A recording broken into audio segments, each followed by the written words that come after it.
Polisi menangkap pencuri laptop dan gawai yang kerap beraksi di hotel mewah di Jakarta dengan modus menyamar sebagai tamu hotel.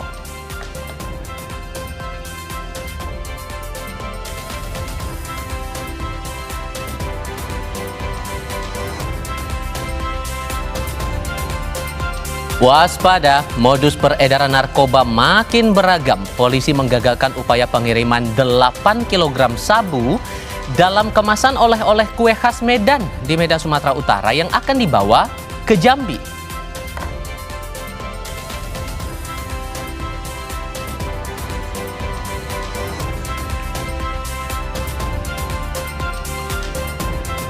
Wacana Undang-Undang KPK dikembalikan ke versi lama muncul saat Presiden ke-7 Republik Indonesia Joko Widodo mengomentari pernyataan mantan Ketua KPK Abraham Samad soal penyebab KPK terlihat lemah saat ini. Benarkah revisi Undang-Undang KPK tahun 2019 lalu yang jadi penyebabnya? Dan poin-poin apa saja yang patut untuk dikembalikan jika memang Undang-Undang KPK akan direvisi lagi? Nanti Sapa Indonesia Pagi akan membahasnya.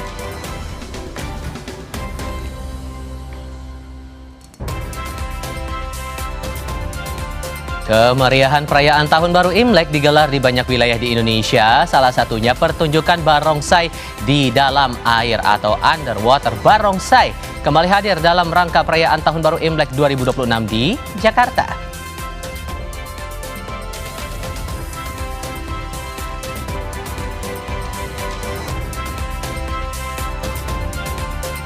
Tahun Kuda Api dipercaya membawa keberuntungan bagi beberapa sektor bisnis dan juga investasi. Dalam perspektif Feng Shui, pilihan instrumen investasi diyakini dipengaruhi karakter energi tahunan yang dianggap memengaruhi ritme pergerakan finansial.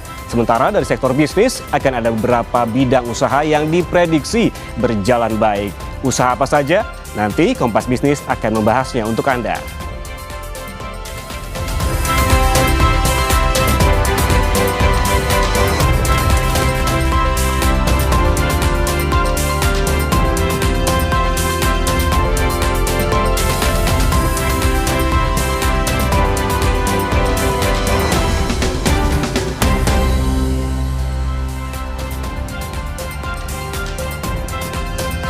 Selamat pagi saudara, hari ini 17 Februari 2026 tepat di Hari Raya Imlek 2577. Kongsi di kongsi Pacai. Kongsi.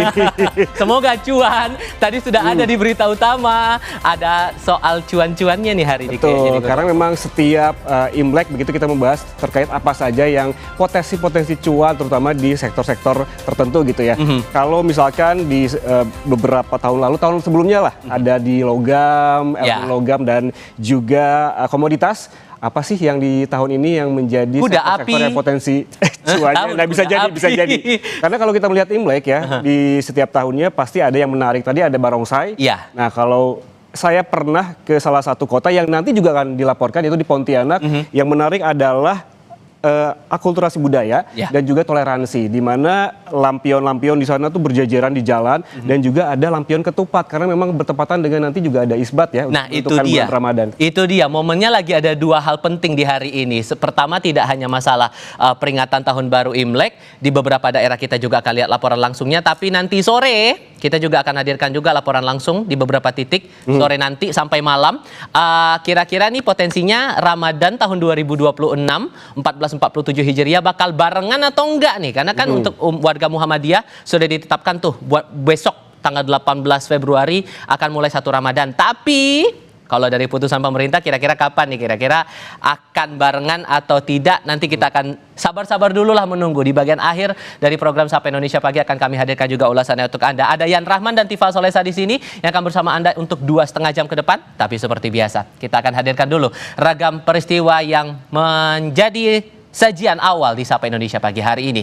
Yang paling pertama, soal razia preman jelang bulan Ramadan di kawasan Pasar Tanah Abang, Jakarta Pusat yang diwarnai aksi kejar-kejaran oleh polisi.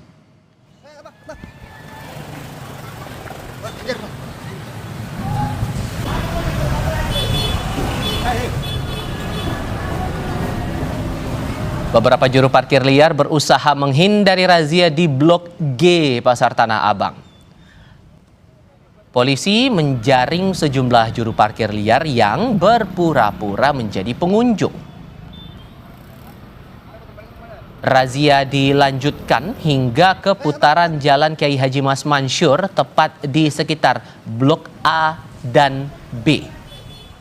Razia ini menyusul maraknya aksi premanisme berkedok juru parkir liar yang mematok tarif parkir Rp50.000 sampai Rp100.000 untuk pengunjung.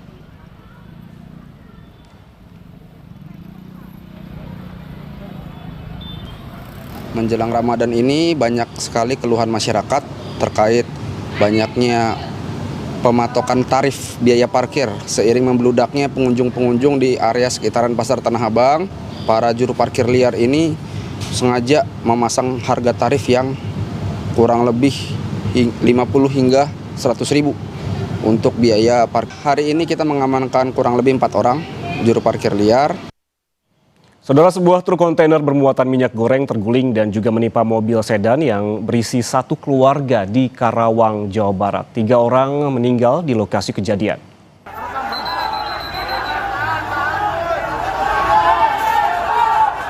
Kecelakaan terjadi saat truk oleng di jalan sempit dan berpapasan dengan satu mobil sedan yang berisi 6 orang. Sebanyak 3 penumpang yang terdiri 2 orang dewasa dan 1 anak meninggal dunia di lokasi kejadian akibat tertimpa badan truk. Saat ini sopir truk sudah ditangkap dan polisi masih mendalami kasus ini.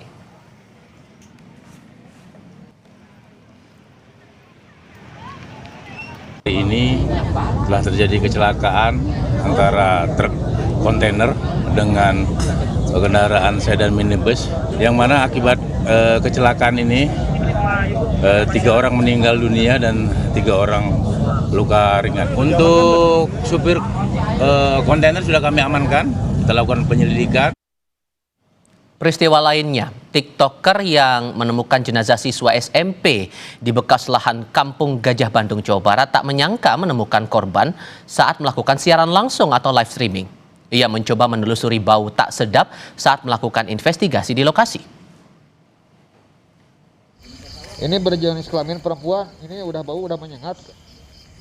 Badannya Pembuat udah konten bengkak, TikTok ya. atau TikToker mengaku mencium bau tak sedap di lokasi saat melakukan live streaming. Saat mencoba menelusuri sumber bau, mereka menemukan jenazah korban sudah tergeletak di lantai.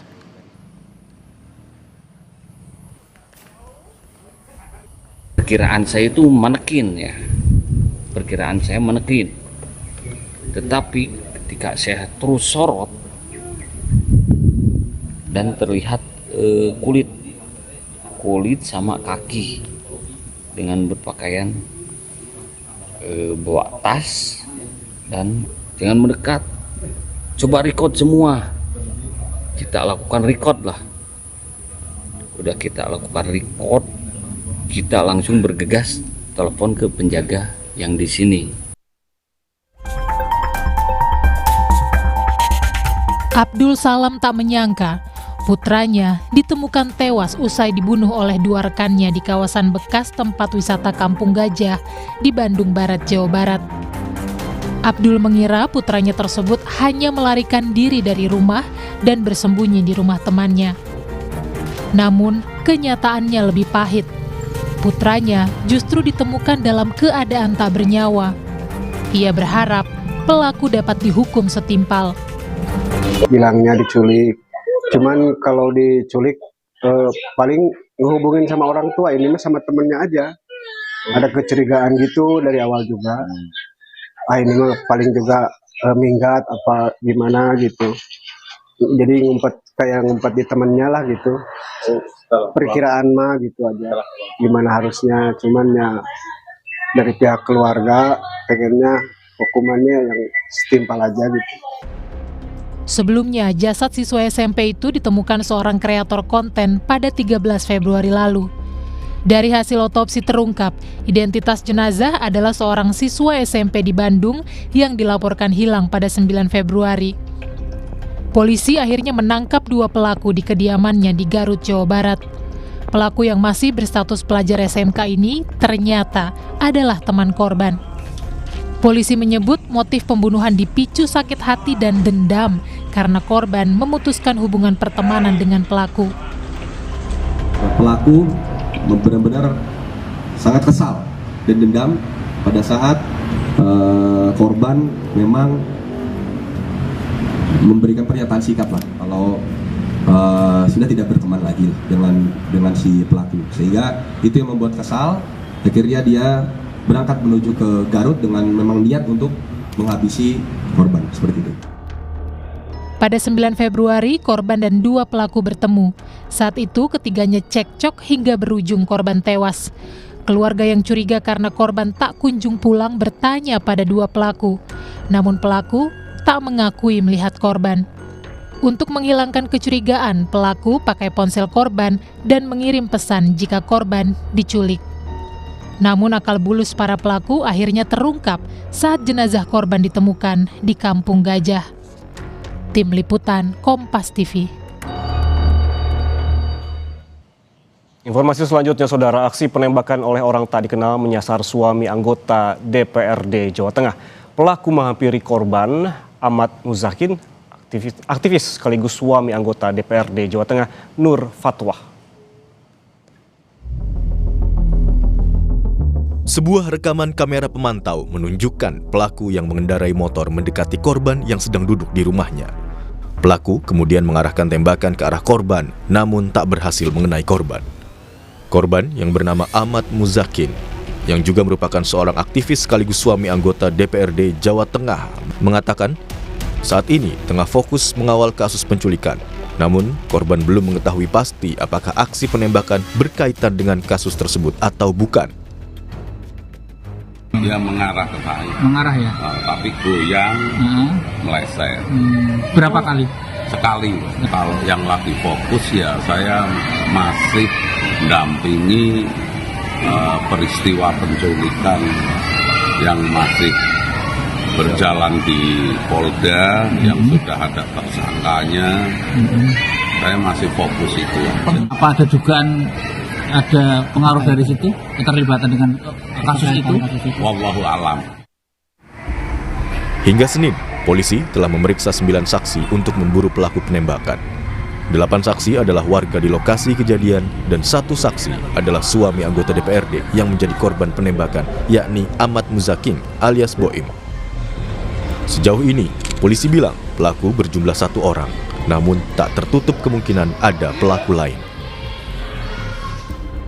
Sudah melakukan pemeriksaan secara maraton terhadap 9 orang saksi yang ada di TKP, dan kemudian juga kami sudah melakukan pengambilan rekaman CCTV untuk dilakukan analisa sehingga bisa mengumpulkan bukti-bukti pendukung dan juga untuk menentukan ciri-ciri pelaku yang lebih jelas. Kami pantau masih 1 orang pelaku, namun tidak menutup kemungkinan ada pelaku-pelaku lainnya yang ikut bekerja sama. Polres Pekalongan dan Polda Jawa Tengah juga telah melakukan olah tempat kejadian perkara dan menyita 1 buah proyektil yang diduga berasal dari senjata api. Polisi masih memburu pelaku yang melarikan diri. Penyelidikan terus dilakukan untuk mengungkap identitas pelaku dan motif penembakan. Tim Liputan Kompas TV. Kasus lainnya, Saudara, polisi menangkap pencuri yang kerap beraksi di hotel mewah di Jakarta. Dari hasil pemeriksaan, pelaku sudah beraksi 3 kali di 3 hotel berbeda.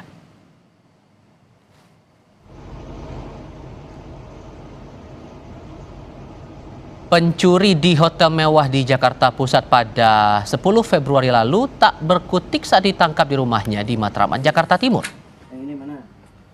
Itu dia, dari tangan pelaku polisi menyita sebuah laptop milik korban yang belum sempat dijual pelaku.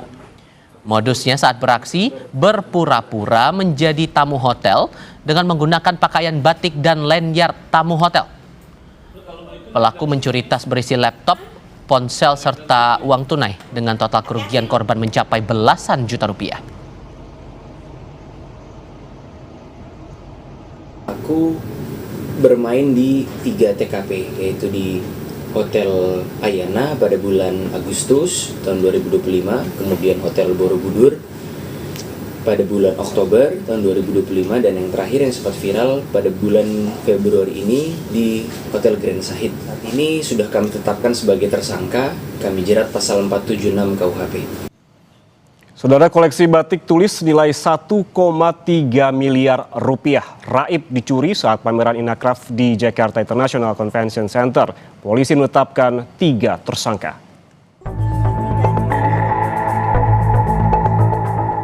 Pameran batik di JICC Senayan, Jakarta digegerkan dengan hilangnya koleksi batik tulis senilai 1,3 miliar rupiah pada 3 Februari 2026.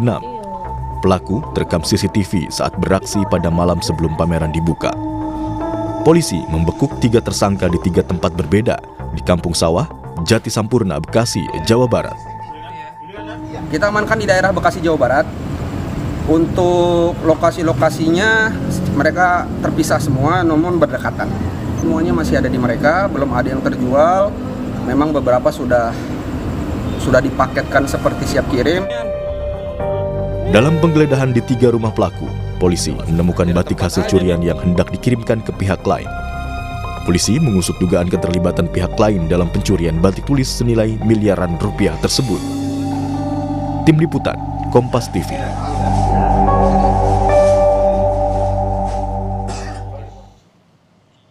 Sesaat lagi di Sapa Indonesia Pagi, Wakil Presiden Gibran Rakabuming bersuara soal pemiskinan koruptor dan komitmen pemerintah agar rancangan undang-undang perampasan aset yang diyakini mampu memperkuat upaya pemberantasan korupsi segera dibahas dan disahkan. Tetap di Kompas TV.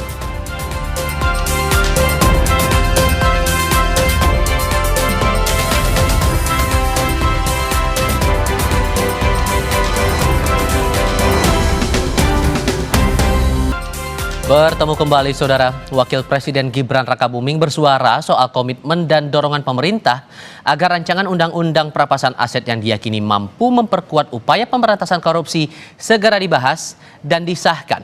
Gibran menyampaikan pandangannya soal RUU perampasan aset sebagai instrumen kuat melawan korupsi. Ia mendorong pengesahan rancangan undang-undang itu untuk mengembalikan kerugian negara akibat tindak pidana korupsi yang selama ini sulit dipulihkan.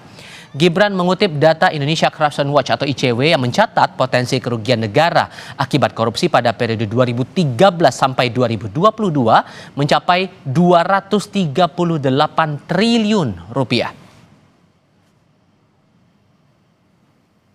Indonesia sangat perlu memperkuat sistem hukumnya agar mampu mengembalikan aset negara, membuat jera para pelaku, serta melindungi masyarakat dari potensi kerugian akibat korupsi. Teman-teman, komitmen dari Bapak Presiden sebagai pucuk pimpinan negara sudah sangat jelas. Tapi kesungguhan Bapak Presiden untuk memerangi korupsi dengan instrumen hukum baru yang bisa membawa manfaat besar bagi bangsa. Jika kita sungguh-sungguh ingin memberantas korupsi, maka koruptor harus dimiskinkan. Inilah esensi dari RUU perampasan aset yang saat ini menjadi sangat penting dan mendesak. Selama periode 2013 sampai Menanggapi pernyataan Wapres Gibran soal rancangan undang-undang perampasan aset, Indonesia Corruption Watch atau ICW menilai penting bagi pemerintah dan DPR untuk menegaskan komitmen dalam mendorong RUU itu harus disertai aksi nyata untuk mewujudkannya. Wacana RUU perampasan aset ini muncul kembali ketika adanya kritik publik berkaitan dengan pemberantasan korupsi yang dikeluarkan oleh TI, Transparansi Internasional, berkaitan dengan CPI yang menurun begitu. Jadi bagi kami adalah penting untuk menegaskan bahwa pemerintah dan DPR itu harus memiliki komitmen terhadap RUU perampasan aset, dan jika tidak prosesnya masih akan ditunda, maka itu hanya apa yang disampaikan oleh Wakil Presiden Gibran bagi kami hanya sekadar lip service belaka saja. Kita bergeser ke kasus lainnya, Saudara. Tersangka kasus ijazah Presiden ke-7 RI Joko Widodo, Tifauziah Tyasuma alias Dr. Tifa, menilai sejumlah spesimen ijazah milik Jokowi yang terungkap ke publik berbeda. Penggugat yang sudah dijadikan tersangka menemukan perbedaan antara spesimen ijazah yang diterima tahun 2022 dengan tahun 2025. Roy Suryo, Dr. Tifa, dan penggugat lainnya menunjukkan perbedaan spesimen ijazah Jokowi yang tampak dari lipatan dan lunturan logo Universitas Gadjah Mada. Roy Suryo dan kawan-kawan menerima salinan atau fotokopi spesimen ijazah itu saat ditunjukkan Dekan Fakultas Kehutanan UGM pada Oktober 2022.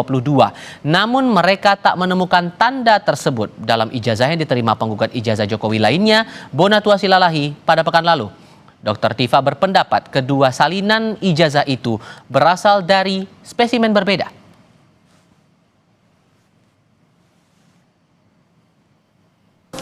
Dalam fotokopi A3 itu ya ada lipatannya. Ada satu detail yang sampai dengan hari ini masih kami simpan. Artefak itu adalah noktah pada logo Universitas Gadjah Mada. Noktah pada logo Universitas Gadjah Mada. Yang dulu kami bersengaja sampaikan itu kemungkinan tumpahan kopi, tumpahan teh. Tapi sejalan dengan waktu kami tahu bahwa itu adalah beleberan dari tinta. Beleberan dari tinta. Versi yang kedua keluar di tanggal 1 April 2025, tidak ada lipatan dan logo dalam keadaan bersih tanpa ada beleberan tinta. Artinya, hipotesis kami mengatakan bahwa dua spesimen ini berasal dari dua spesimen yang berbeda.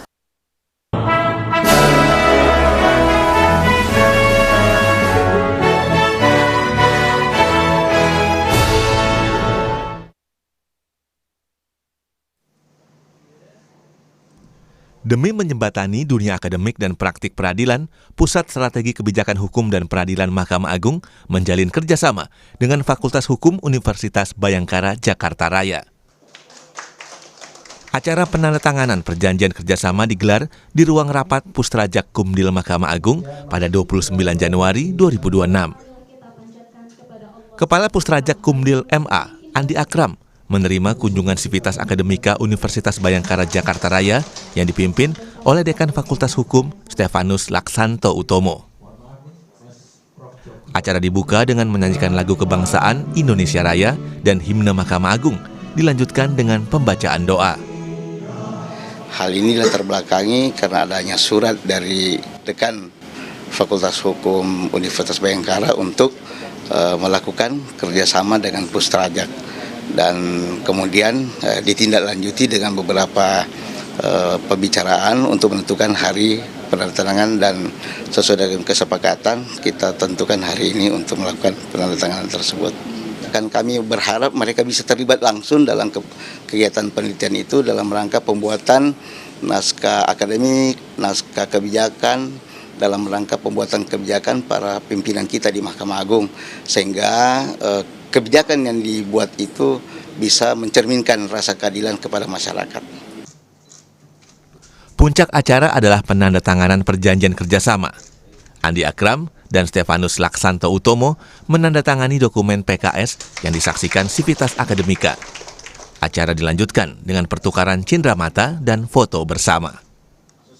Keadilan. Nah, untuk itulah dengan adanya kerjasama ini, saya kira Mahkamah Agung sudah mulai berpaling ya kepada para akademisi, dan beberapa putusan-putusan perkara saya kira bisa juga untuk memberikan kesempatan, salah satunya dengan mungkin mengajar atau memberikan penelitian bersama tentang beberapa putusan dari Mahkamah Agung. Kerjasama ini diharapkan melahirkan pemikiran dan kontribusi nyata bagi pembangunan hukum dan peradilan yang berintegritas. Tim Liputan Kompas TV.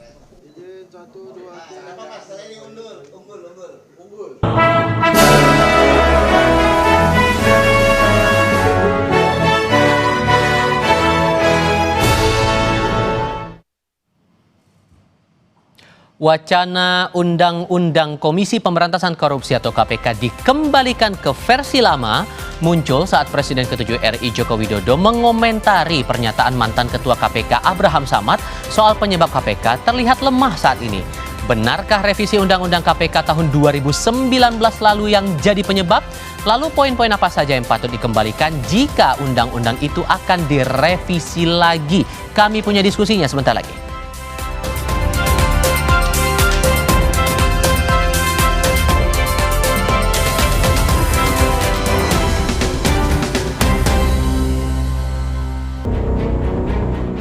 Wacana Undang-Undang KPK dikembalikan ke versi lama menyeruak saat Presiden ke-7 RI Joko Widodo mengomentari pernyataan mantan Ketua KPK Abraham Samad. Jokowi bilang dia setuju jika Undang-Undang KPK yang direvisi di masa kepemimpinannya dikembalikan ke versi lama. Tak hanya itu, Jokowi juga menekankan tidak pernah menandatangani undang-undang yang merupakan inisiatif DPR tersebut. KPK dikembalikan seperti sebelum direvisi, seperti apa Pak tanggapannya? Ya, saya setuju, bagus. Karena itu dulu inisiatif DPR loh, jangan keliru ya, inisiatif DPR. Tanggapannya bahwa itu direvisi waktu kepemerintahannya Pak Jokowi itu seperti apa? Ya memang saat itu atas inisiatif DPR direvisi, tapi saya nggak tanda tangan. Sebelumnya mantan Ketua KPK Abraham Samad bilang, dalam pertemuan dengan Presiden Prabowo akhir Januari lalu, dia sempat ditanya soal kenapa KPK terlihat lemah saat ini. Abraham menyebut revisi Undang-Undang KPK tahun 2019 lah yang menjadi penyebab. Apa yang menyebabkan KPK menjadi lemah sekarang? Karena Undang-Undang KPK itu direvisi tahun 2019. Yang tadinya ketika itu dia menjadi lembaga independen di Undang-Undang baru, dia tiba-tiba menjadi lembaga yang berada di rumpun eksekutif. Di bawah eksekutif ya. Dan ini kita sudah menyalahi UNCAC, padahal kita sudah ratifikasi. Yeah. Kenapa saya bilang kita sudah mengingkari kesepakatan UNCAC? Karena di dalam UNCAC itu disyaratkan bahwa lembaga anti korupsi itu harus independen. Soal dikembalikannya Undang-Undang KPK ini pun ditanggapi oleh Wakil Ketua KPK Johanis Tanak. Dalam keterangan tertulisnya, dia bilang apanya yang mau dikembalikan. Undang-undang itu bukan yang bisa dipinjam setelah selesai dipakai dikembalikan kembali. KPK adalah lembaga negara yang diberi tugas untuk melaksanakan pencegahan dan pemberantasan tipikor, bukan membuat undang-undang. Sekarang ini, KPK bekerja berdasarkan Undang-Undang KPK yang lama dan baru. Dengan Undang-Undang yang baru, status hukum pegawai KPK menjadi jelas sebagai ASN. Kalau mau KPK bekerja independen tanpa ikut campur lembaga lain, perubahan Undang-Undang KPK hanya terkait keberadaan KPK ditempatkan dalam rumpun yudikatif. Jadi lembaga yang berada di dalam rumpun yudikatif terdiri dari MA dan KPK. Baik MA maupun KPK, masing-masing lembaga tersebut berdiri sendiri. MA berdiri sendiri dalam rumpun yudikatif, begitu juga KPK berdiri sendiri dalam rumpun yudikatif. Tanggapan juga datang dari Sekjen PDI Perjuangan Hasto Kristianto. Dia setuju jika Undang-Undang KPK dikembalikan ke versi lama, selama penyidik KPK terdiri dari kalangan independen. Bagaimana KPK menjalankan fungsi-fungsi yang sifatnya sangat khusus di dalam pemberantasan korupsi, misalnya masalah kejahatan perpajakan, kemudian illegal logging yang menciptakan kerusakan lingkungan, illegal fishing, kemudian berbagai giant corruption, itu yang harus difokuskan untuk KPK. Sehingga PDI Perjuangan juga mendorong adanya suatu penyidik yang sifatnya independen. Tetapi untuk proses-proses check and balances, peran dari jaksa penuntut umum, dari Kejaksaan Agung, itu tetap digunakan sebagai check and balances.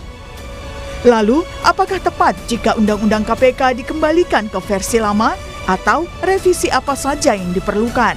Tim Liputan, Kompas TV.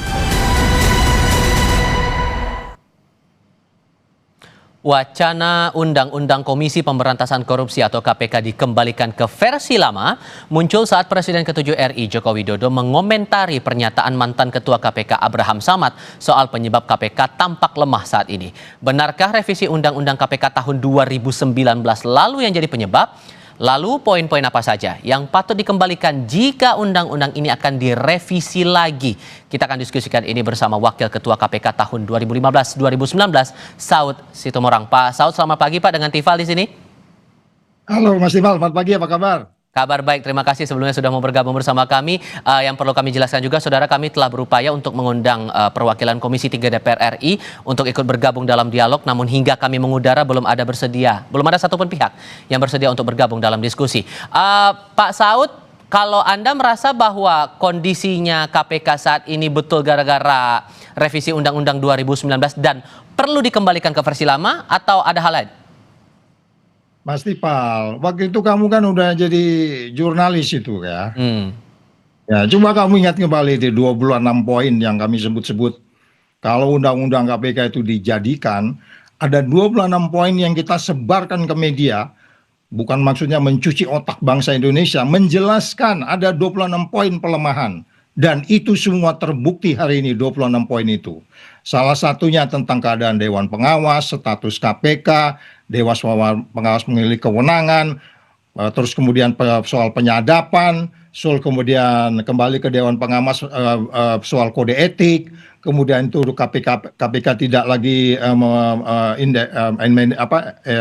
pegawainya tidak independen, terus kemudian status pengalihan status dari pejabat biasa menjadi ASN itu berbuntut 57 orang diberhentikan, terus soal SP3, terus kemudian koordinasi, supervisi, monitoring, pencegahan menjadi tidak bernilai saat ini karena KPK bagian dari pemerintah, penegak hukum yang lain yang bilang, kita sama-sama, lu mau superposisi gua, lu apaan lu gitu ya kan, padahal dulu itu ada kita sebut sebagai SPDP online. Jadi setiap aparat penegak hukum lainnya, apakah itu kejaksaan, kepolisian yang melakukan penelitian atau penyelidikan tentang pemberantasan korupsi, dia harus melaporkan ke KPK sehingga kami bisa melihat sebagai jauh mana mereka menyelesaikan kasus-kasus korupsi. Dengan SPDP online ini kita bisa pantau, ya kan? Terus kemudian di mana masalahnya? Ada beberapa daerah, kita kurang ahli, kita tidak punya ahli kehitungan kerugian negara dan seterusnya. Jadi 26 poin itu udah jelas, Mas Dipal. Mau apa lagi kamu nanya saya pagi ini? Tapi kalau kemudian kalau gitu saya tanya komparasi dengan pernyataan pimpinan KPK saat ini, Pak Johanis Tanak yang bilang begini, apanya yang mau dikembalikan? Undang-undang itu bukan yang bisa dipinjam setelah selesai dipakai dikembalikan lagi. Itu satu. Dan yang kedua, kalaupun kemudian mau revisi lagi, ubah aja statusnya yang awalnya statusnya eksekutif jadi yudikatif. Gimana tuh? Iya Mas, kan Pak Tanak kan harus normatif dong jawabnya, dia kan bagian dari pemerintah. Nggak bisa kok kamu minta jawaban dia seperti Saud menjawab, seperti Laude menjawab, seperti Basaria menjawab, seperti Agus Raharjo menjawab, nggak bisa kan. Udah Agus Raharjo mengalami sendiri disuruh menghentikan kasus karena padahal waktu itu undang-undang KPK-nya masih independen, disuruh hentikan kan dia bilang begitu kan. Jadi 26 poin itu kalau nanti pemirsa pada mau ini ya, mau menggunakan imajinasinya, ketik aja 26 poin kelemahan KPK, keluar semua itu. Keluar semua, masih ada jejak digitalnya. Jadi kalau saya katakan, siapa sekarang ini yang membuat undang-undang ini menjadi seperti sekarang, siapa yang membuat Indonesia menjadi terpuruk sekelas negara Nepal, indeks persepsi korupsi 34, itu saya gambar detail Nopal sejak saya di KPK itu, saya gambar siapa berbuat apa, ngomong apa. Ayo, mau gue tunjukin hidungnya satu-satu.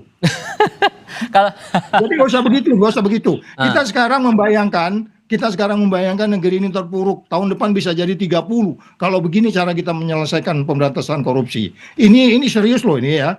Dan jangan lihat yang di mana di permukaan gitu. Coba lihat yang di undergroundnya sekarang. Apa Anda pikir ada sekeluarga bunuh diri itu nggak ada kaitan dengan indeks persepsi korupsi? Itu perkembangan ekonomi. Jadi kita serius nih negara ini. Ya, jadi sekali lagi jangan berdebat soal bagaimana lalu, bagaimana sekarang, terus ada kucing kurap, kucing garong. Udahlah, selama bisa menangkap koruptor, mau kucing kurap, kucing garong, silakan bekerja sama gitu. Mau ngomong tidak konsisten, masa lalu bilang gini, masa gini bilang gini.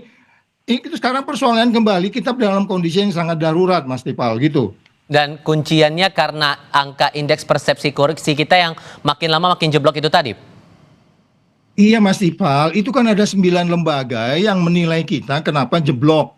Coba cara kita yang namanya salah satu ya di Persi itu ya, Political Economic Risk Konsultasi itu di Persi di pusat di Hong Kong itu, kita dijatuhkan dari angka 48 menjadi angka 43 seingat saya itu. Itu apa yang dinilai? Kepemimpinan nasional, kepemimpinan lokal, polisi, militer, hakim, jaksa. Itu angka paling jelek loh jatuhnya, paling gede jatuhnya. Hampir 5 dia jatuhnya. Jadi artinya semuanya kita terpuruk. Bayangin udah setahun memerintah, kemudian dinilai gitu kan. Waktu masuk tuh pemerintahan sekarang itu angkanya dikasih 37, padahal itu sebenarnya penilaian sebelumnya kan.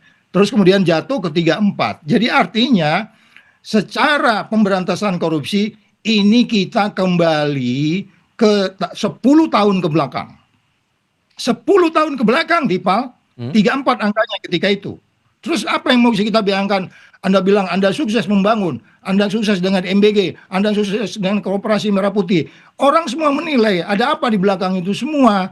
Dan kita lihat pasar modal kita kayak gimana. BEJ-nya berantem, ada pasar yang kumuh, yang ngawasin pasar berantem sama orang yang berdagang di pasar.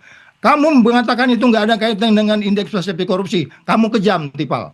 Tapi kan saya nggak ada ngomong begitu kan. Saya tidak ada menyinggung soal itu. Cuman kalaupun kemudian ada semangat nih dari Pak Jokowi untuk ya lebih baik dikembalikan Undang-Undang KPK ini ke versi lama, seberapa yakin Anda bahwa itu akan kembali dibawa ke versi lamanya sebelum direvisi tahun 2019, Pak? Berkaca pada dinamika politik dan aturan hukum yang ada sekarang. Ya tadi kan Mas Tipal udah ngomong, Komisi 3-nya nggak ada yang berani ngomong sama lu pagi ini kan. Apa yang bisa kamu simpulkan dari cerita itu? Ayo. Tapi kalau Anda meyakinnya gimana?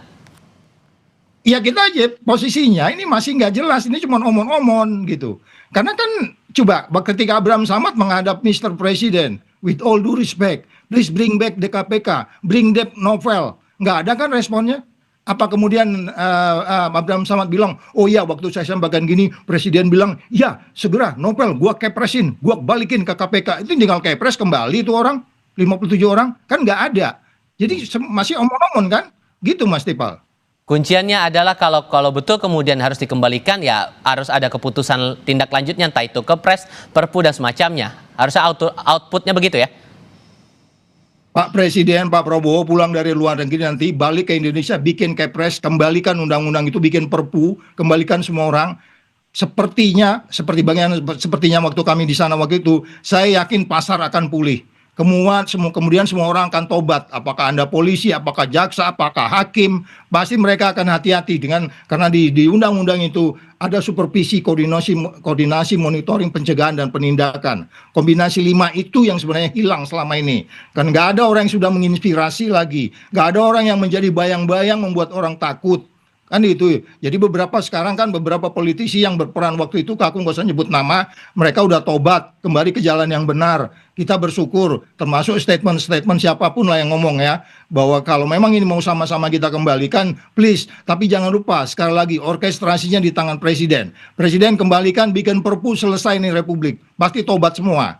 Gitu Mas Tipal. Kalau kemudian Perpu tidak keluar yang ujung-ujungnya harus revisi lagi, di antara 26 poin yang Anda catat dari revisi Undang-Undang KPK tahun 2019 itu, hal apa yang rasanya wajib krusial harus disentuh betul di awal? Ya kembali lagi tentunya kan poin-poin di undang-undang itu nanti harus detail. Ya kan, kita coba lagi dalam tempo singkat ini apakah kita meaningful participation-nya bisa dibuat.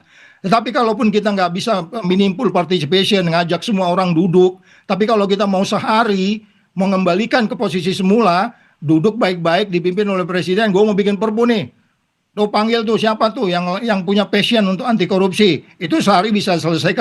Mas Tipal, ini kita darurat loh, jangan kita biarkan ini surut sampai ke 30 angka ke depan. Pasar modal kita masih begitu, ketidakpastian tinggi, ya kan? 9 lembaga itu coba dilihat lagi Mas Tipal yang diumumkan oleh TI itu, semua angka-angka itu mencurigakan. Walaupun ada janji-janji kosong dari World Economic Forum naik, dia bikin jadi 65 kalau nggak salah. Apa yang naik, kita kan yang tahu negeri kita seperti ini gitu.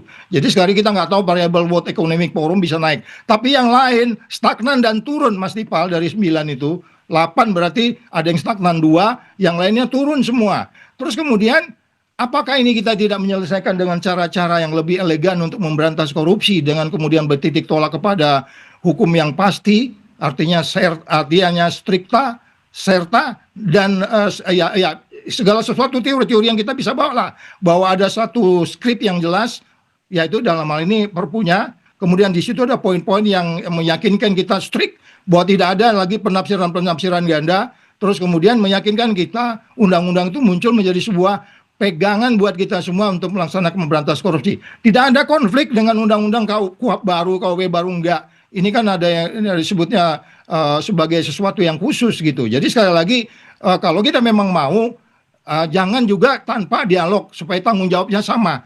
Presiden kan cuma 5 tahun. Selanjutnya kita kan udah pengalaman. Presiden sebelumnya nggak konfirm ngomongnya dengan setelah menjabat.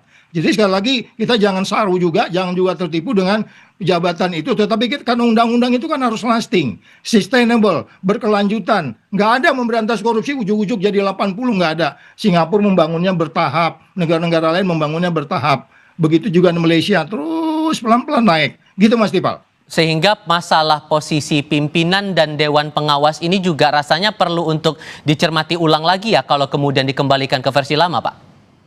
Ya itu mereka itu hanya sekumpulan orang yang untuk melegitimasi menstempel tapi kemudian tidak melakukan. Coba kalau memang betul berapa kasus yang dilaporkan civil society kan dia harusnya memanggil pimpinan KPK. Lu paparan lu di depan gua nih, ini kasus ini gua berisik banget nih, capek gua. Apa sih masalahnya? Nah, kemudian mereka ke publik. Mas Tipal, memberantas korupsi syaratnya Anda harus transparan. Jelaskan apa yang Anda kerjakan. Akuntabel, prosesnya akuntabel. Jelaskan ke publik. Baru bebas konflik kepentingan, baru Anda melakukan dengan fair. Nah ini kan rame sekarang kaitan pasal 2. Orang yang nggak jelas, tidak hanya di KPK ya. Kaitan pasal 2 ini sekarang ribut. Soal Nadiem, Thomas Lembong, Ibu Ira, terus banyak lagi kasus-kasus Pertamina ini udah diributin lagi nih. Orang mau bikin amicus curiae semua. Ini kumuh banget negerimu Tipal, please jangan dibiarin. Itu makanya kemudian Anda merasa masalah. Oke, kalau kemudian itu cuma cap stempelnya saja, tapi posisi pimpinan dan Dewan Pengawas ini juga tidak bisa lagi berlaku seperti yang berlaku di Undang-Undang tahun 2019 ini. Itu nanti ditinjau ulang. Lebih bagus civil society. Mas Dipal, kamu ingat nggak saya ngomong di salah satu TV? Waktu dulu saya mulai menjabat di KPK. Gua hampir dipecat gara-gara salah ngomong di TV. Siapa yang meriksa gua? Ada 7 orang dari luar, 1 orang dari dalam. Gua diadilin di situ. Sejak itu gua mikir, waduh, ini memang benar harus kita nih memikir bahwa Tuhan memperhatikan gua 24 jam nih. Jadi orang hati-hati gitu. Dewas itu posisinya hanya sangat berbeda dengan pengawas internal yang pernah ada waktu itu. Pengawas internal yang ada waktu itu dia tidak aja dikatakan hanya kayak pemadam kebakaran. Mereka proaktif. Saud pergi kemana, dia ngomong apa, dia ketemu siapa, kapan, di mana. Dilihat. Sudah itu kemudian iya, benar dia pergi ke sini, bicaranya ini. Makanya Anda nggak bisa main badminton tiba-tiba kemana aja gitu, Tival. Paham? Oke. Dan satu hal lagi, masalah OTT dari Undang-Undang 2019 kan mengharuskan ada koordinasi dulu dan semacamnya, membuat akhirnya birokrasi yang bikin panjang. Itu menurut Anda harus dikembalikan lagi seperti versi lamanya sebelum direvisi? Ya, jadi supaya nggak seperti ini omongannya Saudi macam bener aja manusia se-Indonesia sendirian. Orang, aku kan dipukulin juga oleh banyak orang. Kembali aja ke 26 poin itu. 26 poin itu produk kita sama-sama, bukan produk satu orang, bukan produk Basaria, bukan produk Agus, bukan produk Laude, bukan produk Alex. Itu produk tim. Ada Febri juga waktu itu di situ, Febri dan lain-lain semua yang ada konsultan juga di situ. Jadi bukan soal ini sesuatu yang datang dari wisdom saya pribadi, enggak, ini wisdom crowd dari Gedung Merah Putih ketika itu. Jadi artinya semua orang memang harus diajak untuk mengobrol supaya ketemu. Yang saya bilang tadi, kalau presiden mau bikin perpu pun ya diajak, nanti mereka datang yang benar-benar punya passion di situ, civil society. Ini loh negara kita ini begini gitu. Jadi sekali lagi apapun bentuknya nanti, baik itu dalam pengertian kontrol, standar, strategi, sistem, struktur, keahlian, itu nanti kita akan ubah. Kalau memang perlu begitu masuk, kan sekarang udah ada undang-undangnya. Sebenarnya udah putusan MK. Lo dari polisi, masuk KPK, keluar dari polisi, biar netral, kan begitu. Kan itu sudah aturannya segala macam. Supaya dia nggak merasa pernah diremut dan seterusnya. Sehingga publik percaya apa yang dikerjakan KPK saat ketika saya di sana, bahwa dia kerja memang sesuai dengan integritasnya. Ini sekarang kan semua carut-marut. Jadi ini soal kepercayaan. Coba nih, Tival, dalam hatimu aja deh, aku nggak nanya. Berapa persen kamu percaya sama KPK saat ini? Kamu aja yang menilai, nggak usah ngomong lah ya. Karena kamu bukan kamu host.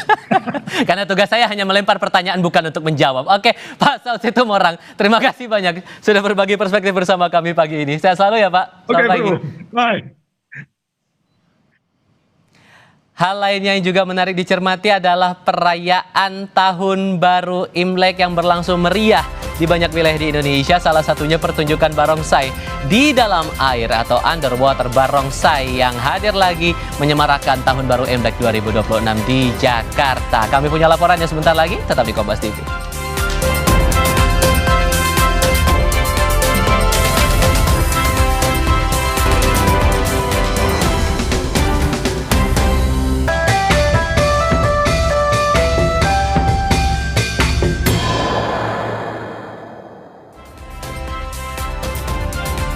Anda masih bersama kami di Sapa Indonesia Pagi, Saudara, bersama saya Yan Rahman. Saudara, ada kemeriahan di Monas, Jakarta menjelang Imlek, di mana ada atraksi video mapping dan juga air mancur menari yang jadi tontonan yang memukau.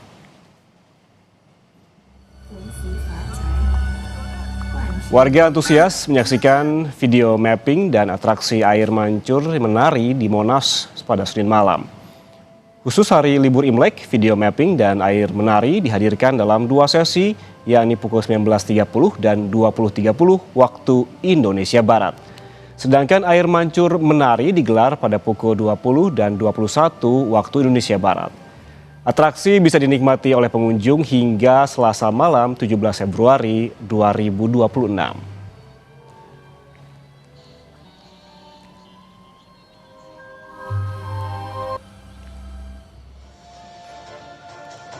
Semarak sambut Imlek juga meriah di kawasan Kota Tua, Jakarta. Pertunjukan instalasi cahaya bernuansa Imlek memukau pengunjung. Ada pula panggung hiburan yang diisi atraksi barongsai dan juga tarian.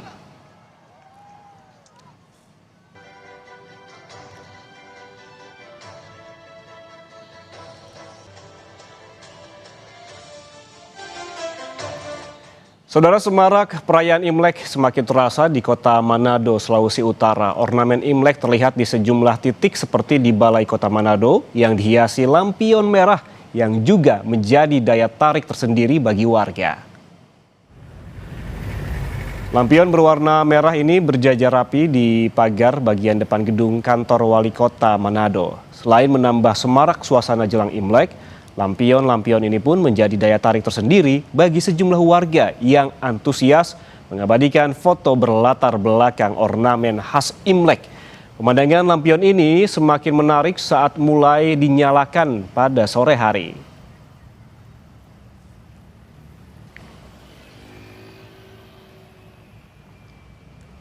Di sini juga kan sebagian banyak juga masyarakat Tionghoa.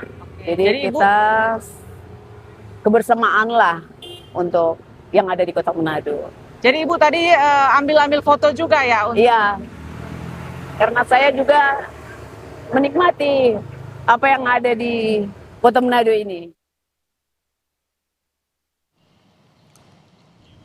Sementara itu, masyarakat Tionghoa beribadah ke Wihara Danagun, Kota Bogor, Jawa Barat di malam perayaan Tahun Baru Imlek. Semakin malam, semakin banyak masyarakat Tionghoa yang mendatangi Wihara Danagun di Jalan Surya Kencana, Kecamatan Bogor Tengah. Kedatangan mereka untuk melakukan sembahyang bertepatan dengan malam Tahun Baru Imlek. Di tahun kuda api ini, masyarakat Tionghoa berharap tahun ini lebih baik dari tahun sebelumnya. Masyarakat sekitar juga ikut datang untuk menonton pertunjukan barongsai dan liong di pelataran vihara. Menurut pengurus Wihara Danagun, perayaan Tahun Baru Imlek kali ini dilakukan secara sederhana.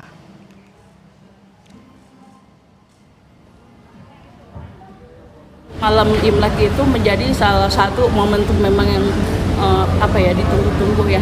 Memang jadi setelah mereka nih satu keluarga sembayang ke wihara atau ke kelenteng ya, mereka sembayang, setelah sembayang mereka baru kumpul di rumah sambil makan. Ada juga yang makan dulu di rumah, setelah itu baru sembahyang ke wihara. Sementara itu, saudara, masyarakat Tionghoa di Pontianak sudah mulai melaksanakan sembahyang Tahun Baru Imlek. Pihak kelenteng menambah karyawan untuk melayani umat yang beribadah. Selasa pagi, masyarakat Tionghoa di Kota Pontianak silih berganti melaksanakan sembahyang Tahun Baru Imlek di Kelenteng Patika Samupada di Kota Pontianak, Kalimantan Barat. Umat terlihat dengan khusyuk melakukan sembahyang untuk melayani kebutuhan umat yang melakukan sembahyang Tahun Baru Imlek ini. Pekerja yang biasanya 3 orang ditambah menjadi 13 orang. Hal ini dilakukan agar pelayanan kepada umat yang akan sembahyang bisa dilakukan dengan lancar. Sembahyang ini akan dilaksanakan hingga pukul 12 siang dan ditutup beberapa hari sampai Cap Gomeh.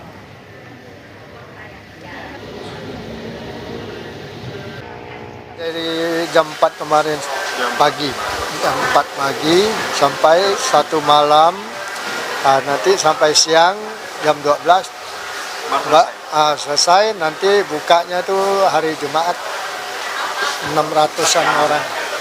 Per hari berapa? Per harinya. Kalau digabungkan hari ini 1.000 lebih. 1.000 lebih. Perayaan Tahun Baru Imlek di Wihara Dharma Bakti Petak 9 Glodok berlangsung hikmat dan penuh antusiasme. Sejak pagi, umat mulai berdatangan untuk sembahyang dan manjatkan doa di wihara tertua di Jakarta. Umat datang membawa dupa serta kertas kim untuk sembahyang. Jumlah umat tampak khusyuk berdoa di altar umumnya untuk memohon perlindungan serta keselamatan.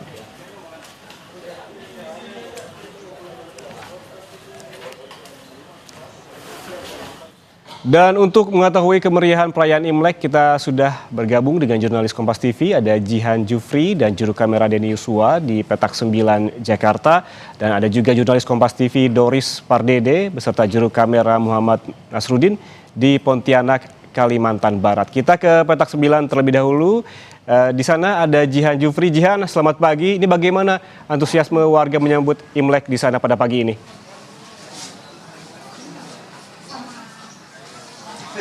Ya, Ian dan juga saudara, di perayaan Tahun Baru Imlek 2026 memang di Vihara Dharma Bakti Petak 9 Glodok, Jakarta Barat ini sudah kembali ramai oleh para umat yang hendak beribadah. Memang sejak kemarin atau di tanggal 16 ini Vihara buka 24 jam dan hari ini nanti akan buka hingga pukul 21 waktu Indonesia Barat. Nah, saat ini memang sesuai dengan pantauan kami sudah ada banyak sekali umat yang datang bersama dengan keluarga untuk melakukan ibadah ataupun bersembahyang, yakni pertama-tama ini di altar ataupun di lantai 1, yang mana memang ini seperti yang Anda bisa saksikan akan ditunjukkan oleh juru kamera Kompas TV Denny Yusua bahwa ini umat sedang melakukan ibadah yakni membakar dupa, lalu juga melakukan persembahan-persembahan tertentu begitu ya, dan nantinya akan dilanjutkan dengan membakar kertas kim, yang mana kalau filosofi dari pembakaran kertas kim ini merupakan membakar seperti materi-materi ataupun harta yang dimiliki begitu ya. Dan nantinya dari para umat ini akan langsung menaiki tangga menuju ke lantai 2, dan di lantai 2 ini merupakan ruang altar utama. Nah, memang nantinya dari masyarakat ataupun warga Tionghoa akan melakukan atau melanjutkan ibadah di lantai 2, yang mana sudah terletak meja-meja yang ditaruhkan patung dewa-dewa begitu ya, untuk kemudian dari para umat bisa melanjutkan ibadah. Kalau di bawah ini memanjatkan ataupun bersembahyang, memanjatkan doa kepada Dewa Bumi, di atas ini akan memanjatkan doa kepada Dewa Langit. Sementara informasinya yang bisa kami sampaikan, kondisi sudah mulai ramai, menjelang siang informasinya akan semakin ramai lagi. Ya. Ini sudah mulai ramai di mana banyak umat yang berdatangan untuk sembahyang di Petak 9 Jakarta. Terima kasih Jihan. Kita bergeser dari Jakarta ke Pontianak, Kalimantan Barat. Di sana sudah ada jurnalis Kompas TV Doris Pardede. Doris, selamat pagi. Jika di Jakarta tadi sudah banyak umat yang berdatangan ke kelenteng untuk bersembahyang, bagaimana dengan di Pontianak pada pagi ini? Ya, terima kasih yang Rahmat yang ada di studio. Sama juga seperti yang di Jakarta, ya, di Pontianak juga mulai dari jam 6 tadi kami pantau seperti yang terjadi di belakang saya, yaitu di kelenteng Patika Samupada. Mulai dari jam 6 tadi silih berganti masyarakat sudah datang ke sini untuk melakukan sembahyang seperti itu. Bahkan di belakang saya ini saya lihat mulai dari tadi sudah banyak sekali, mulai dari masyarakat yang ada di Pontianak maupun yang ada di sekitarnya. Pengurus Vihara Kelenteng juga menyatakan bahwa sampai saat ini masyarakat yang sudah melakukan sembahyang di sini sudah lebih dari 1.000. Bahkan untuk memberikan pelayanan yang lebih baik kepada umat supaya melakukan sembahyangnya lebih baik lagi, para di kelenteng ditambahkan untuk melayani, yaitu sekitar belasan orang, supaya setiap nanti proses-proses yang sembayangan yang akan dilakukan bisa berjalan dengan baik. Nanti sembahyang ini juga nanti akan dilaksanakan sampai jam 12 siang dan nanti akan ditutup selama 2 hari dan akan dibuka kembali di hari Jumat nanti. Ian. Baik, pada pagi ini juga di Pontianak berlangsung ramai perayaan Imlek dan memang seperti agenda biasanya di Tahun Baru Imlek bahwa pagi hari ini biasanya umat bersembahyang terlebih dahulu dan jika di Pontianak ini akan ditutup pada pukul 12 siang dan selanjutnya juga ada jadwal berikutnya. Terima kasih Doris Pardede dan juga juru kamera Nasruddin yang melaporkan langsung dari Pontianak, Kalimantan Barat, dan sebelumnya ada Jihan Jufri dan juga Denny Yosua atas laporan langsungnya di Petak 9 Jakarta. Terima kasih rekan-rekan, selamat bertugas kembali. Saudara, pertunjukan barongsai di dalam air atau underwater barongsai kembali hadir dalam rangka perayaan Tahun Baru Imlek pada tahun 2026 ini.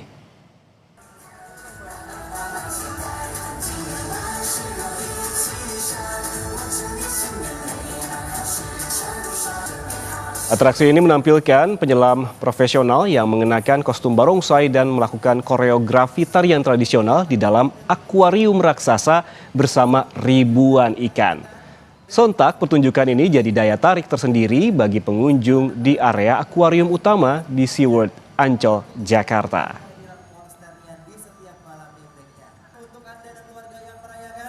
Dan selamat tahun, sepertinya spanduk kami sudah mulai terbentang. Ya. Dan kami segenap perwakilan dari manajemen sekaligus Duta Besar SeaWorld Ancol Aquarium dan Ancol Taman Impian kami mengucapkan selamat tahun baru Imlek 2025. Keluarga sambil ya ngelihat barongsai dalam air, soalnya belum pernah sih, ini biar anak juga ngelihat gitu. Seru sih acaranya ini, liburan bareng keluarga. Semarak menyambut Tahun Baru Imlek juga digelar di Dubai, Uni Emirat Arab dengan pertunjukan cahaya spektakuler di gedung tertinggi di dunia, Burj Khalifa. Usai jeda kami kembali, tetaplah bersama kami di Sapa Indonesia Pagi.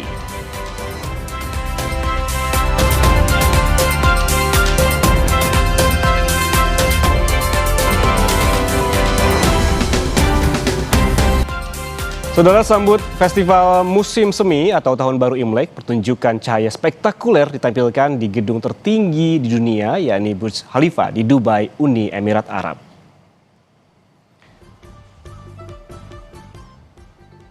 Pertunjukan diawali dengan gambar kuda yang berlari kencang melintasi fasad menara Burj Khalifa, dan ini menandai atau sebagai simbol tahun kuda sesuai zodiak Tiongkok. Dalam pertunjukan ini ditampilkan juga gambar bunga poni Tiongkok dan pohon kurma yang melambangkan perpaduan dua budaya, Tiongkok dan dunia Arab. Karakter Tiongkok lainnya yang ditampilkan dalam pertunjukan ini adalah bunga persik dan juga tarian naga.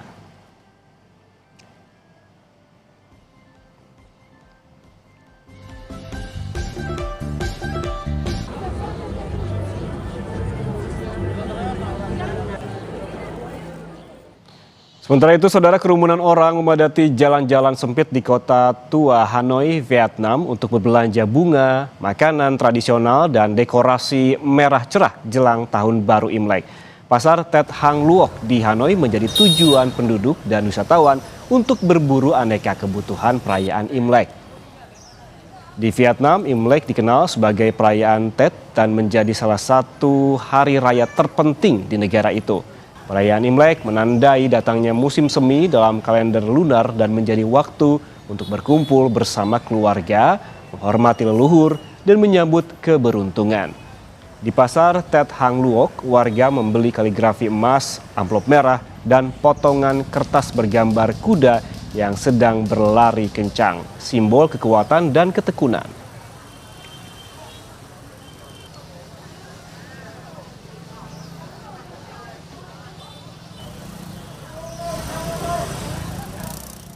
Informasi selanjutnya datang dari KBRI London, Inggris yang juga menyambut Tahun Baru Imlek dengan alunan musik kolaborasi. Perpaduan apik alunan piano, angklung, dan saksofon, dan flute membawakan salah satu lagu legendaris Mandarin, Ye Lai Xiang, dan berikut tayangannya untuk Anda.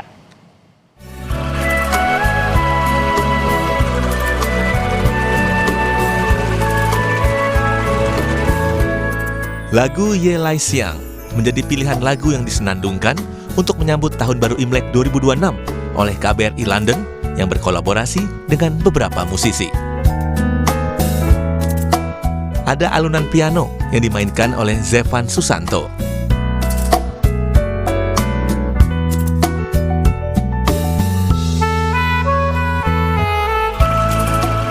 ada nada-nada indah dari saksofon yang dimainkan oleh Duta Besar RI untuk Britania Raya, Desra Percaya.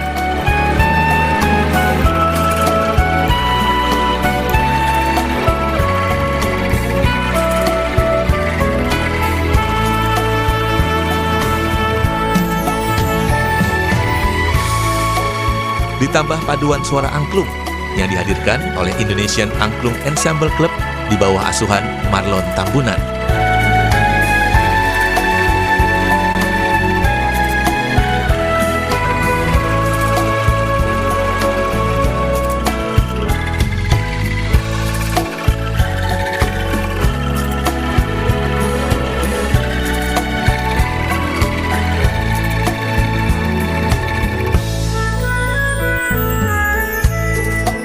Dan dibalut harmoni nada-nada flute oleh Selin Tadiono.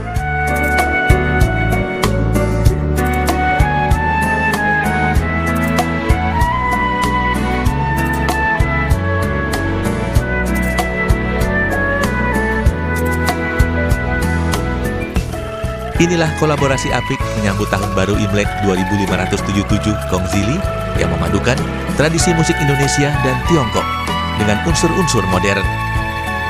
Suara khas angklung juga melambangkan harmoni budaya dan kebersamaan antar bangsa.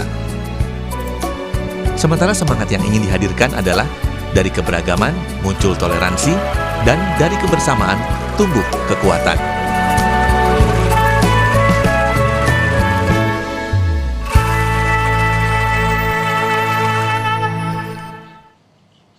Berikutnya ada Presiden Tiongkok Xi Jinping yang menyampaikan ucapan Selamat Tahun Baru Imlek. Pesan itu disampaikan oleh Xi Jinping dalam sebuah resepsi di Balai Besar Rakyat di kota Beijing.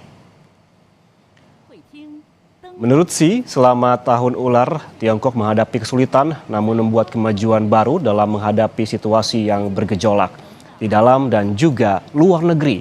Semua hambatan yang ditemui itu membawa Tiongkok pada peningkatan kekuatan ekonomi, ilmu pengetahuan dan juga teknologi serta pertahanan nasional. Xi Jinping menambahkan selama tahun lalu ekonomi Tiongkok mampu menahan tekanan dan mempertahankan pertumbuhan. Kondisi ini menunjukkan ketahanan dan juga vitalitas Tiongkok yang kuat.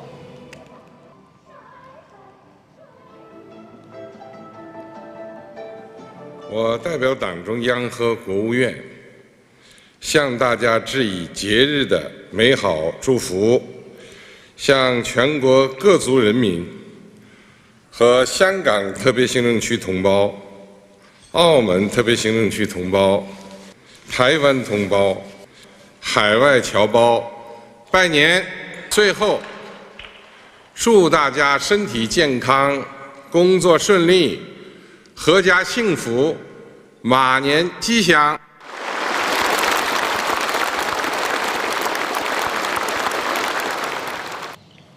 Informasi berikutnya dari Paus Leo ke-14 yang menyatakan simpatinya kepada orang-orang yang terdampak topan Genzani di Madagaskar yang menewaskan sedikitnya 36 orang dan melukai lebih dari 370 orang. Paus Leo juga menyampaikan ucapan selamat kepada semua orang yang merayakan Tahun Baru Imlek pada 17 Februari hari ini. Paus Leo berharap Imlek membawa ketentraman dalam keluarga sekaligus menjadi momen untuk membangun perdamaian dan kemakmuran bagi semua orang. Paus Leo berdoa untuk korban topan Genzani yang telah menghancurkan hampir 18.000 rumah di seluruh Madagaskar. Presiden Madagaskar telah mengeluarkan status bencana nasional dan meminta bantuan kepada pemimpin dunia. Ricorre nei prossimi giorni il Capodanno lunare, celebrato da miliardi di persone in Asia orientale e in altre parti del mondo. Questa gioiosa festa incoraggi a vivere con più intensità le relazioni familiari e l'amicizia, porti serenità nelle case e nella società, sia occasione per guardare insieme al futuro costruendo pace e prosperità per tutti i popoli. Con gli auguri per il nuovo anno esprimo a tutti il mio affetto, mentre invoco su ciascuno la benedizione del Signore.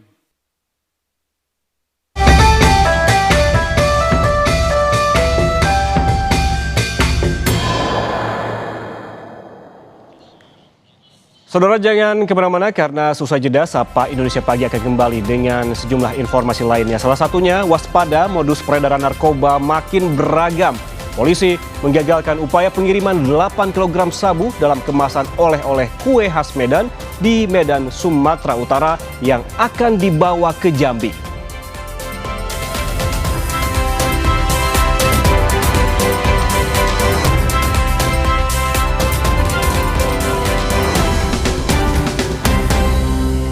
Bersama Sapa Indonesia Pagi di Kompas TV di channel 11 layar televisi Anda, Saudara. Polisi menggagalkan upaya pengiriman 8 kg sabu dalam kemasan kue oleh-oleh khas Medan di Medan, Sumatera Utara.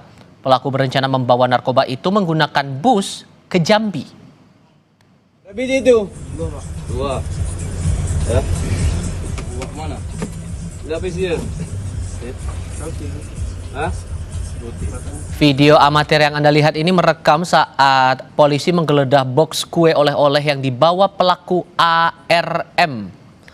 Polisi menggeledah box itu setelah menghentikan bus yang ditumpangi pelaku di Jalan Lintas Sumatera, kawasan Labuhan Batu, Sumatera Utara. Dari penggeledahan di dalam bus, polisi mendapati 2 kg sabu. Sementara 6 kg sabu lainnya ditemukan di rumah pelaku lainnya, ZH, di Pancur Batu, Kabupaten Deli Serdang. Polisi menduga pelaku berulang kali menyamarkan narkoba seolah-olah seperti oleh-oleh makanan untuk mengelabui petugas.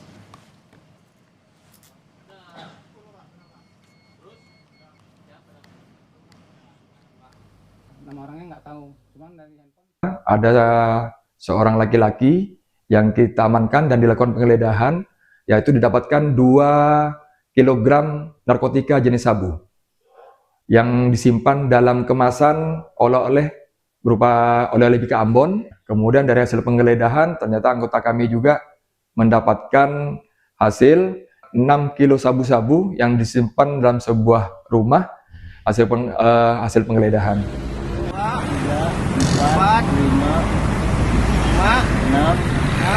Sementara di Sukabumi, Jawa Barat, polisi meringkus pengedar narkoba yang menyembunyikan sabu seberat 20 gram dalam sejumlah potongan kabel. Polisi menangkap pelaku saat akan mengedarkan sabu dengan sistem tempel di kawasan terminal tipe A Baros, Kota Sukabumi. Dari tas pelaku dan penggeledahan rumahnya, polisi mendapati puluhan potongan kabel berisi sabu seberat 20 gram siap edar.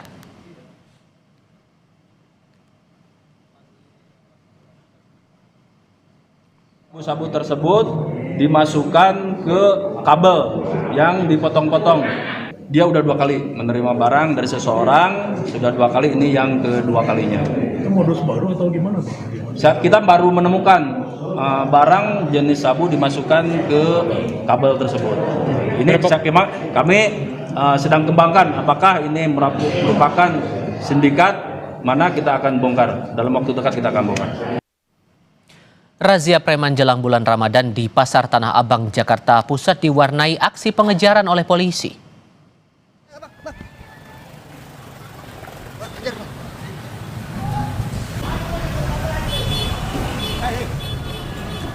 Beberapa juru parkir liar berusaha menghindari razia di Blok G Pasar Tanah Abang. Polisi menjaring sejumlah juru parkir liar yang berpura-pura menjadi pengunjung. Razia dilanjutkan hingga ke putaran Jalan Kiai Haji Mas Mansur, tepat di sekitar Blok A dan B Pasar Tanah Abang. Razia menyusul maraknya aksi premanisme berkedok juru parkir liar yang mematok tarif parkir Rp50.000 sampai Rp100.000 untuk pengunjung.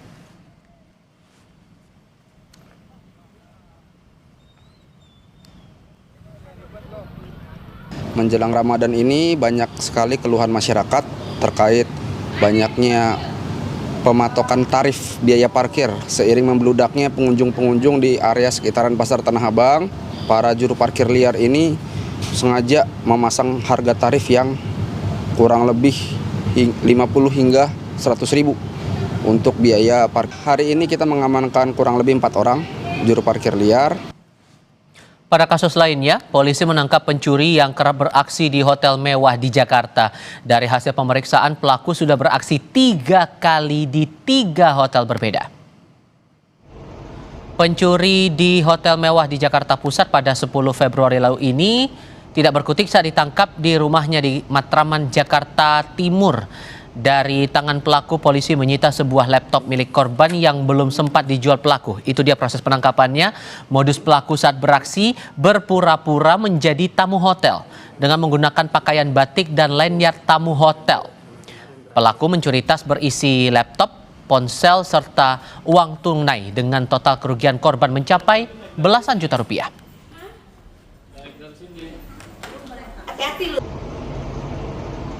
Aku bermain di 3 TKP, yaitu di Hotel Ayana pada bulan Agustus tahun 2025, kemudian Hotel Borobudur pada bulan Oktober tahun 2025, dan yang terakhir yang sempat viral pada bulan Februari ini di Hotel Grand Sahid. Saat ini sudah kami tetapkan sebagai tersangka, kami jerat pasal 476 KUHP. Jangan lewatkan diskusi menarik di segmen Kompas Bisnis sebentar lagi. Tahun Kuda Api dipercaya membawa keberuntungan bagi beberapa sektor bisnis dan investasi. Dalam perspektif Feng Shui, pilihan instrumen investasi diyakini dipengaruhi karakter energi tahunan yang dianggap memengaruhi ritme pergerakan finansial. Sementara di sektor bisnis akan ada beberapa bidang usaha yang diprediksi berjalan baik. Usaha apa saja itu? Yan Rahman akan memandu Kompas Bisnis sesaat lagi.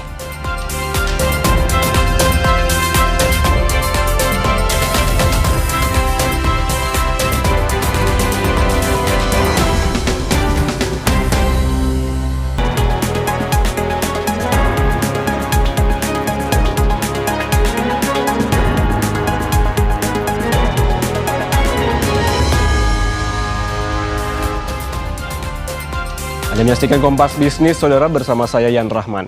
Saudara, perayaan Tahun Baru Imlek tak hanya membawa kegembiraan bagi warga yang merayakannya, tapi juga bagi para pedagang perlengkapan Imlek seperti penjual angpau di kawasan Glodok, Jakarta Barat. Imlek membawa berkah bagi para penjual angpau alias amplop kecil yang biasa digunakan untuk berbagi. Penjualan angpau di kawasan Pecinan, Glodok, Jakarta Barat meningkat drastis setiap Imlek tiba. Bahkan pembeli bukan hanya berasal dari Jakarta, tapi banyak juga pengunjung dari luar pulau yang membeli perlengkapan Imlek mereka di kawasan Glodok. Alhamdulillah penjualannya bagus tahun ini, ramai-ramai orangnya. Ya, kalau tahun kemarin kebanyakan hujan gitu, jadi ramai tahun sekarang. Ya gitu. Oke, Bang Ilyas, ini kalau boleh tahu nih, apa yang paling banyak dicari? Terus omsetnya berapa nih kalau boleh dibagi? Boleh, yang banyak dicari kebiasaannya ampau, lampion, sama tempelan kayak gini, Bos. Omsetnya sekitaran 3 atau 4 lebih lah, Bos. Gitu, Pak. Iya. Per hari tuh? Iya, per hari. Yang memasuki Tahun Kuda Api berdasarkan kebudayaan Tiongkok dipercaya membawa keberuntungan bagi beberapa sektor bisnis dan juga investasi. Dalam perspektif Feng Shui, pilihan instrumen investasi diyakini dipengaruhi karakter energi tahunan yang dianggap memengaruhi ritme pergerakan finansial. Sejumlah pakar Feng Shui menilai Tahun Kuda Api memiliki karakter fluktuasi lebih tinggi dibanding periode lainnya, sehingga strategi investasi perlu disesuaikan dengan profil risiko masing-masing individu.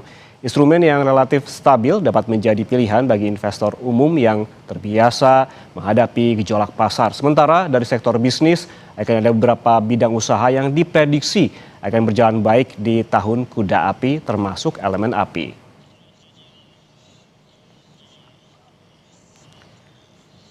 Ya, Saudara, lalu sektor bisnis dan investasi apa saja yang diprediksi dapat mendatangkan cuan di Tahun Kuda Api ini dan mana saja yang sebaiknya dihindari? Telah hadir di studio Kompas TV pakar Feng Shui Jenny Kumaladewi atau akrab disapa Jenny Feng Shui. Selamat pagi, Bu Jenny. Halo, pagi. Bu Jenny, ini kan kita memasuki Tahun Kuda Api. Iya. Secara karakter itu Tahun Kuda Api itu seperti apa sih? Kalau kita ingat api kan api panas begitu. Apakah seperti elemen api itu? Iya, dan kuda sendiri kan sebenarnya kalau kita lihat dari 12 sio, kuda adalah sio yang paling impulsif, yang energik, bergairah gitu ya. Jadi sebenarnya kuda itu ya memang sio yang cukup, sebenarnya diharapkan sio yang cukup bergerak dinamis dan bergairah gitu ya.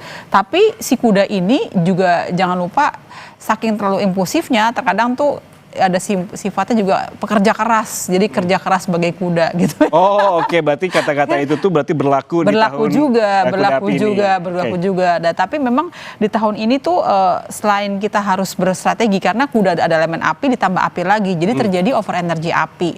Nah, di sini artinya berarti kalau api ketemu api, apinya jadi panas kan. Nah, jadi artinya banyak orang memang berharap yang lebih karena kan kudanya impulsif, kudanya kan bersemangat, berambisi gitu ya. Nah, tapi kadang-kadang yang terjadi itu tidak sesuai dengan kenyataan. Nah, itu kadang-kadang kita harus menyesuaikan dengan kemampuan. Jadi kadang-kadang tuh kita harus mempertimbangkan juga nggak boleh terlalu FOMO gitu. Kita mendingan JOMO aja, joy of missing out daripada kita FOMO ikut-ikutan. Karena kuda ini membawa juga takutnya nanti kalau kelebihan energi tidak terjadi, jadinya akhirnya kita tidak seimbang juga dan harus realistis juga. Bergeraknya tuh satu persatu penuh dengan strategi juga gitu. Sebelum kita bergerak ke bagaimana sektor bisnis dan juga investasinya, kita berbicara dulu terkait dengan CEO-CEO yang mana saja yang hoki di tahun ini dan juga yang ciong di tahun ini. Jadi tahun ini memang sio yang cukup seimbang adalah yang bisa berkomunikasi dengan kuda tentunya ya. Itu sio kambing. Kambing itu terkenal sama-sama makan rumput, enggak sih, sama-sama bisa berkomunikasi baik kuda dan kambing. Lalu juga anjing, sio anjing yang sifatnya menjaga kestabilan. Tahun ini kita harus menjaga supaya stabil sampai akhir tahun itu juga udah bagus banget gitu ya. Ditambah dengan sio macan. Macan juga dengan karakter powernya itu bisa membawa si kuda untuk lebih bekerja sama dan berkolaborasi yang baik gitu ya di tahun ini. Berarti fokus di tahun ini lebih ke agar stabil saja atau bisa juga growth atau bertumbuh? Karena belajar dari tahun sebelumnya juga ada elemen api yang terjadi dari si ular tadi kan. Nah, tahun ini tetap ada api. Jadi kita belajar dari tahun sebelumnya juga.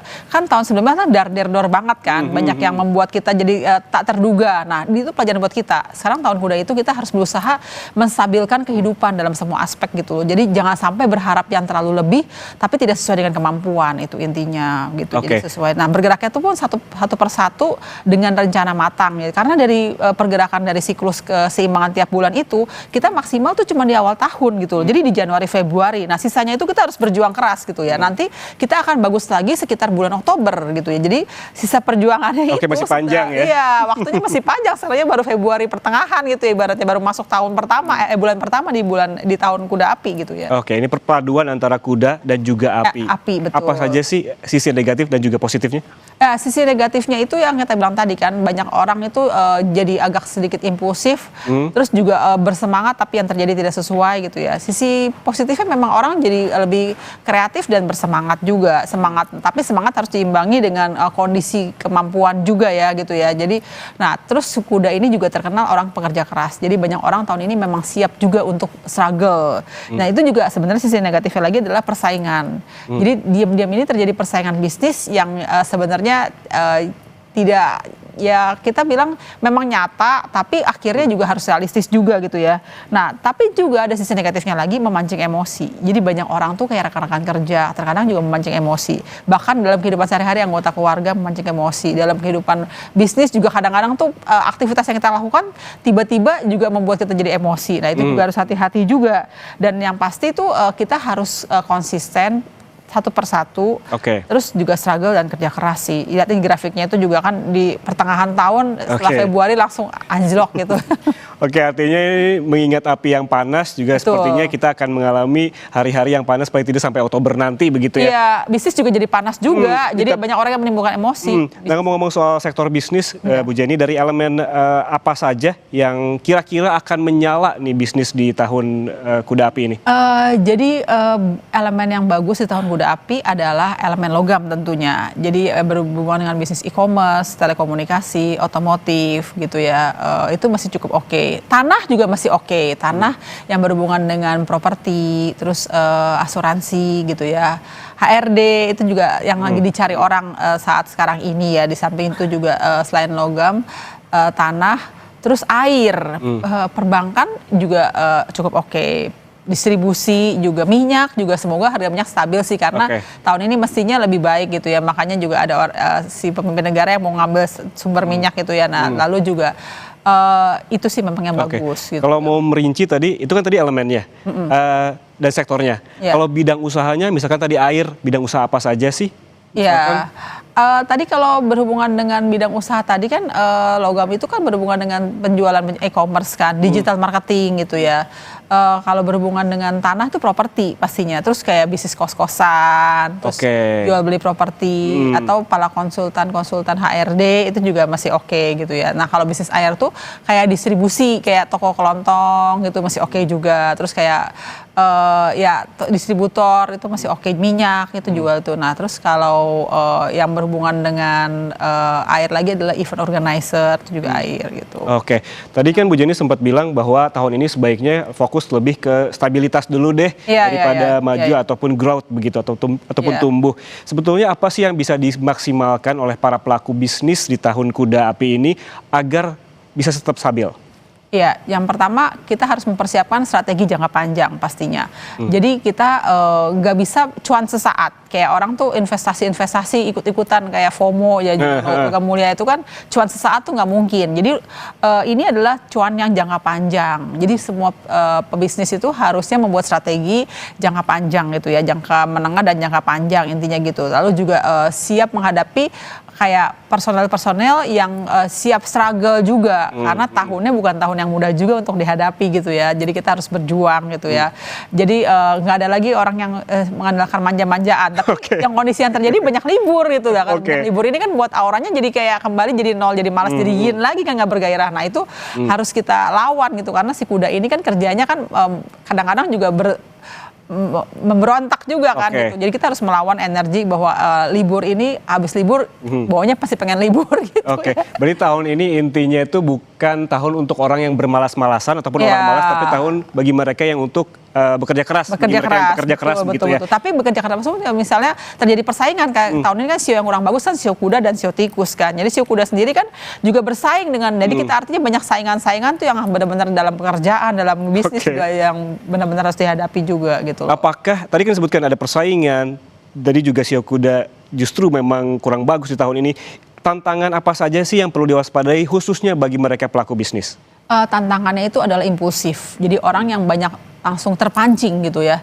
Jadi kalau mereka lihat ini langsung terpancing ke bawah gitu. Nah itu yang harus dihindari karena itu nantinya bisa membawa masalah juga gitu. Jadi kayak misalnya ada situasi tertentu, misalnya situasi kemarin tiba-tiba harga logam mulia naik, langsung pada beli gitu ya biar bisa cuan cepat. Itu juga kan kayak impulsif, orang bergerak cepat gitu kan ya. Nah tapi sebenarnya itu harus berhati-hati gitu. Jadi seperti itu kondisinya. Atau misalnya tiba-tiba pasar itu kayak kemarin nilai saham lagi koreksi gitu ya, orang langsung terbawa aura tersebut kan. Nah itu juga sebenarnya harus berhati-hati, jangan sampai langsung terbawa dalam kondisi cepat-cepat gitu, nggak boleh in rush. Jadi bergeraknya itu harus berpikir jangka panjang sih menurut saya, nggak boleh harus berpikir jangka panjang. Berarti ini konteksnya investasi begitu ya. Nah kalau kita bergeser ke investasi tadi, apa sih yang paling cocok di tahun kuda api? Investasi yang high risk kah, low risk kah?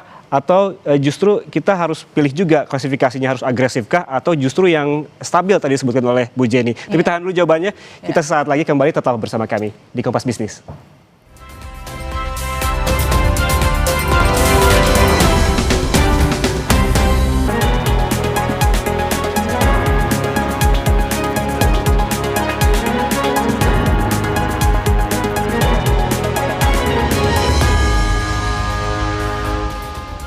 Anda kembali bersama kami di Kompas Bisnis, Saudara, dan kita lanjutkan perbincangan bersama pakar Feng Shui, Jenny Feng Shui di studio Kompas TV. Bu Jenny, tadi kita ngobrolin soal investasi begitu. Investasi apa sih yang paling cocok di tahun kuda api ini? Apakah yang low risk atau high risk, yang agresif atau justru yang bertahap saja gitu? Ya, jadi sebenarnya hindari yang agresif itu tadi karena kudanya terlalu agresif. Jadi kudanya itu kuda api, hati-hati juga.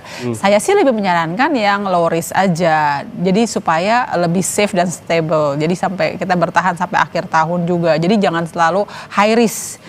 Tahun ini tuh high risk tidak menjadi high return juga gitu ya. Jadi investasinya lebih sifatnya tuh lebih jangka panjang. Jadi lebih ke arah long term investment, lalu juga long term strategy juga gitu.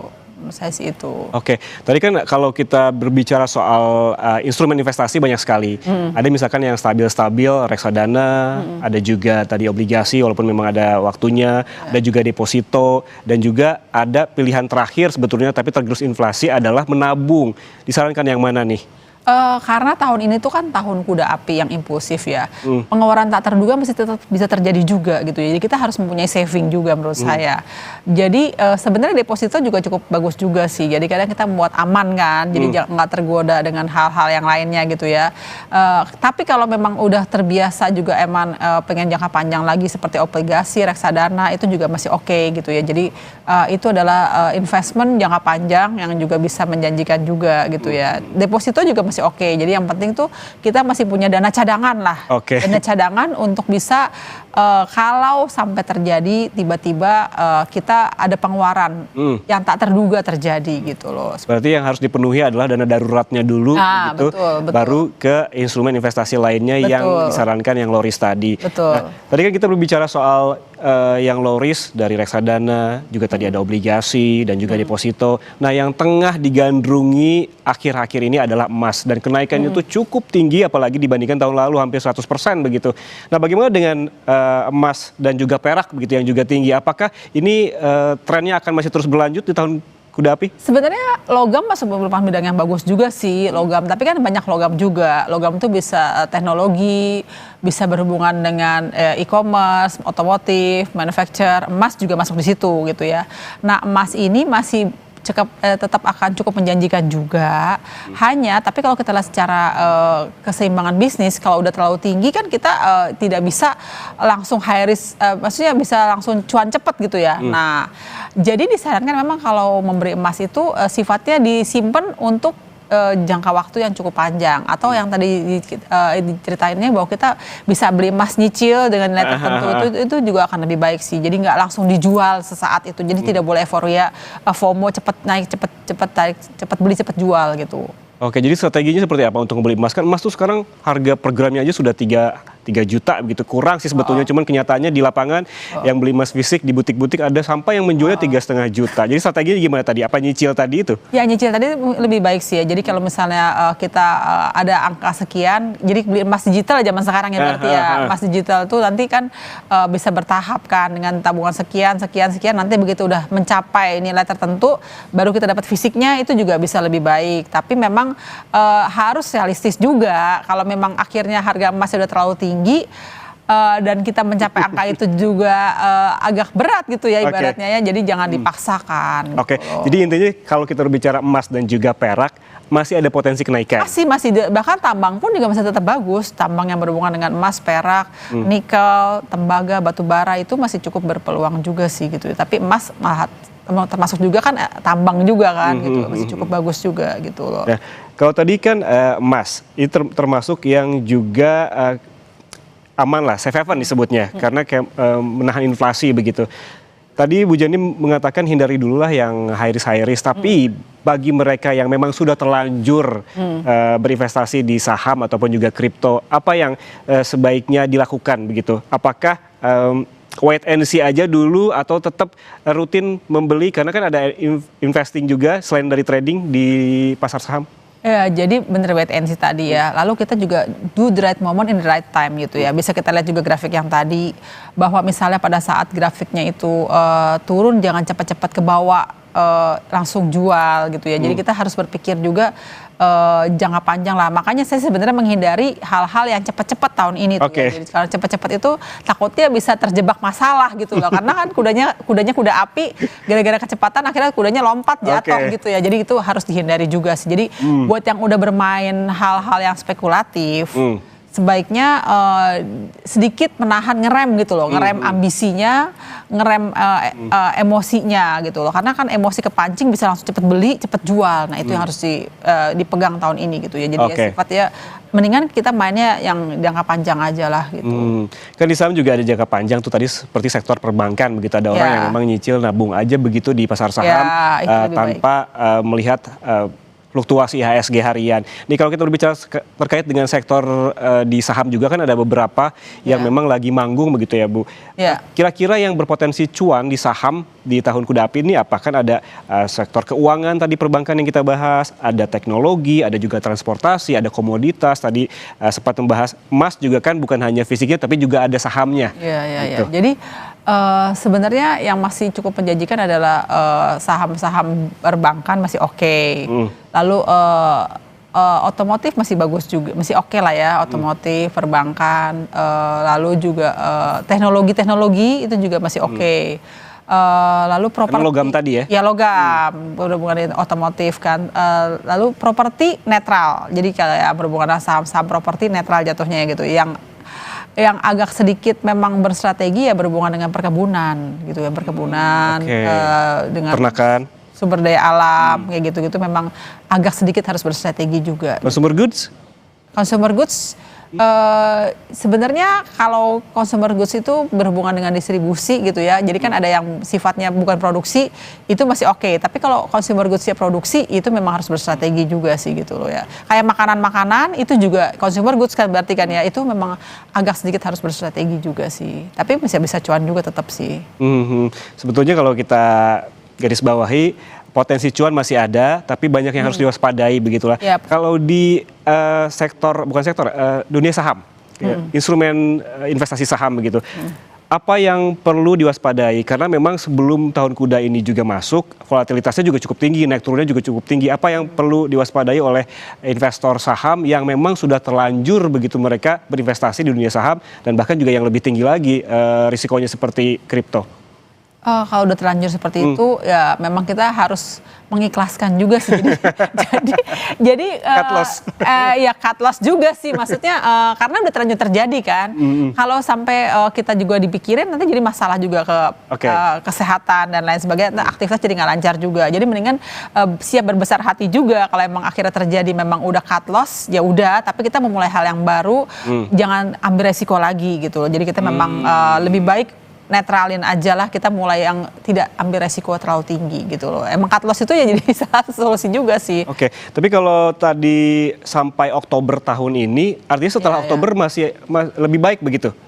Oktober itu kalau dibilang mesti good month of the year di tahun kuda api juga gitu ya. Jadi Oktober itu masih oke, tapi sebelumnya itu memang kayak fluktuatif gitu ya. Pertengahan tahun semester pertama ini memang agak sedikit harus berstrategi juga ya karena agak berat gitu ya. Tapi lewat semester pertama, semester kedua tuh awal tahun masih tetap berjuang. Ya mungkin setelahnya di kuartal terakhir kita baru bisa lebih sedikit stabil juga lah gitu. Oke.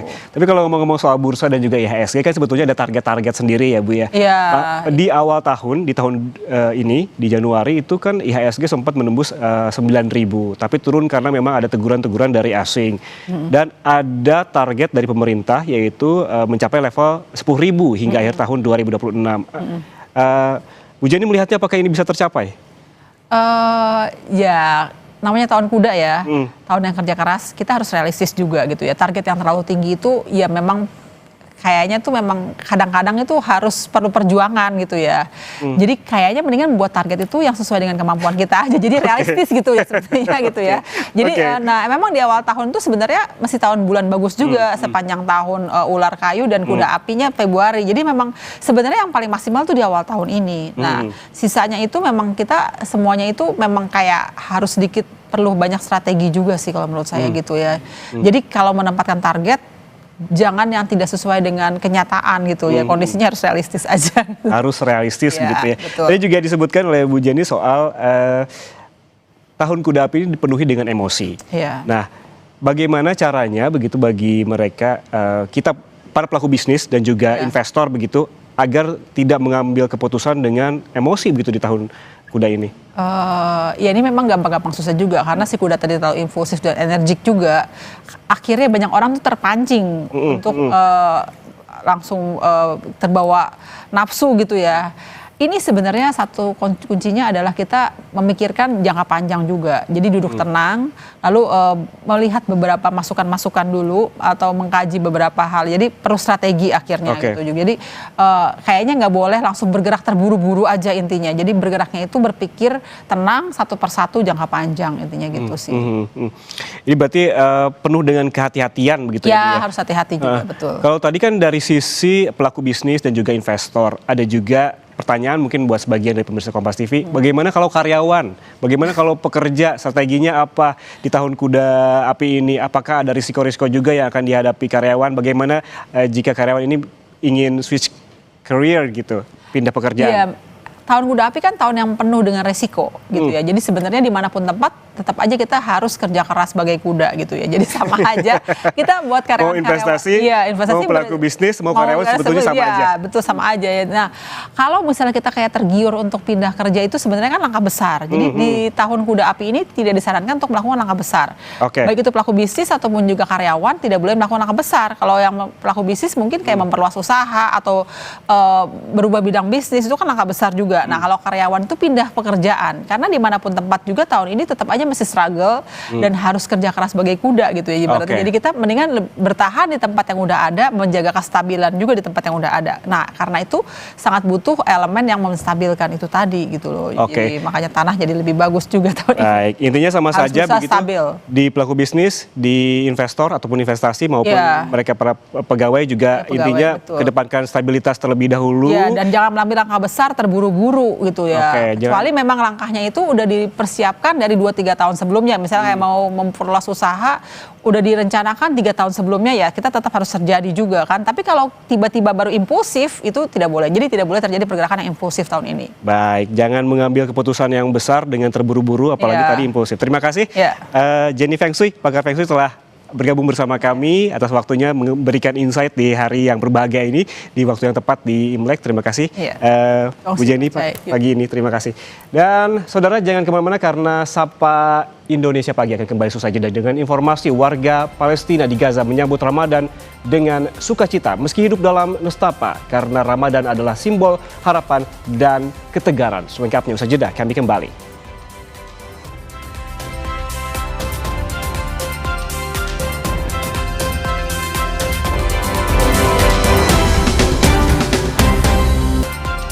Kami lanjutkan Sapa Indonesia Pagi dengan berita mancanegara. Israel kembali menyerang jalur Gaza Palestina. Sebanyak 5 orang tewas akibat serangan itu.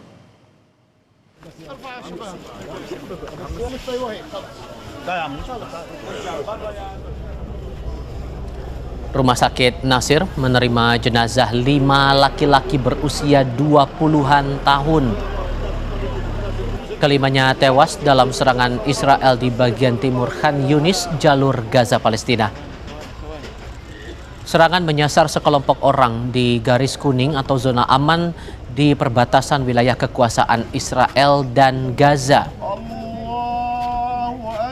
Media lokal setempat menyebut 2 di antara jenazah memiliki ikat kepala yang menunjukkan keanggotaan Brigade Al-Qassam, pasukan militer Hamas. Militer Israel mengklaim serangan dilancarkan karena keamanan pasukan terancam.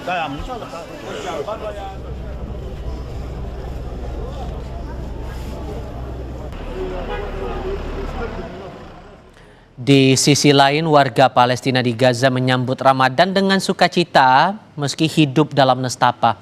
Bagi warga di Gaza, Ramadan menjadi simbol harapan dan ketegaran.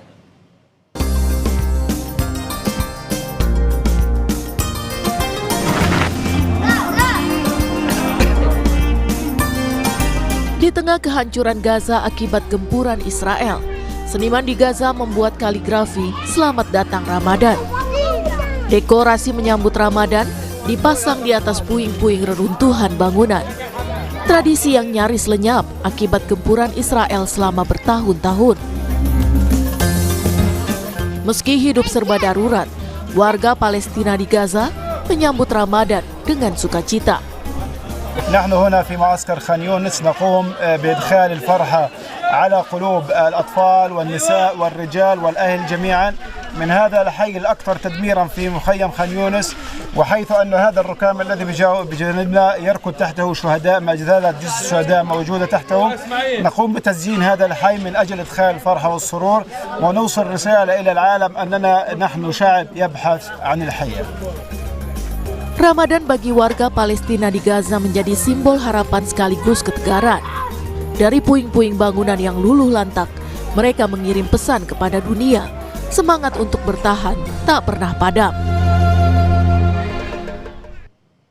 Dari kawasan Timur Tengah kita bergeser ke kawasan Amerika. Menteri Luar Negeri Amerika Serikat Marco Rubio menyebut Presiden Donald Trump lebih memilih menyelesaikan masalah dengan Iran lewat jalur negosiasi ketimbang perang. Negosiasi itu termasuk jika pemimpin tertinggi Iran Ayatollah Ali Khamenei ingin bertemu dengan Trump. Pernyataan tersebut muncul di tengah ketegangan yang masih memanas menyusul pengerahan kapal induk kedua Amerika Serikat ke kawasan Timur Tengah. Menurut Rubio, Trump lebih memilih menyelesaikan masalah menggunakan jalur diplomatik dengan Iran. Menanggapi pertanyaan wartawan tentang pengerahan kapal induk Amerika Serikat kedua ke Timur Tengah, Rubio menegaskan Amerika Serikat tidak akan pernah membiarkan Iran memiliki senjata nuklir yang menurutnya merupakan ancaman bagi Amerika Serikat, Eropa, dan keamanan global.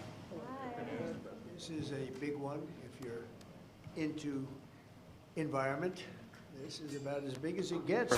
I'm not going to talk about attacks on Iran or anything of that nature because the president's made clear he prefers diplomacy and an outcome of negotiated settlement. Now, we're talking about negotiations. We are focused on negotiations. That's what we're focused. The president's made that clear. If that changes, it'll be obvious to everyone, and obviously whatever the law requires us to do, we'll do. Di lain pihak, Presiden Iran Masoud Pezeshkian menegaskan kembali negaranya tidak berupaya mengembangkan senjata nuklir. Namun ia juga menegaskan negaranya tidak akan menyerah pada tuntutan berlebihan terkait program nuklirnya. Presiden Iran bilang tidak berupaya memperoleh senjata nuklir.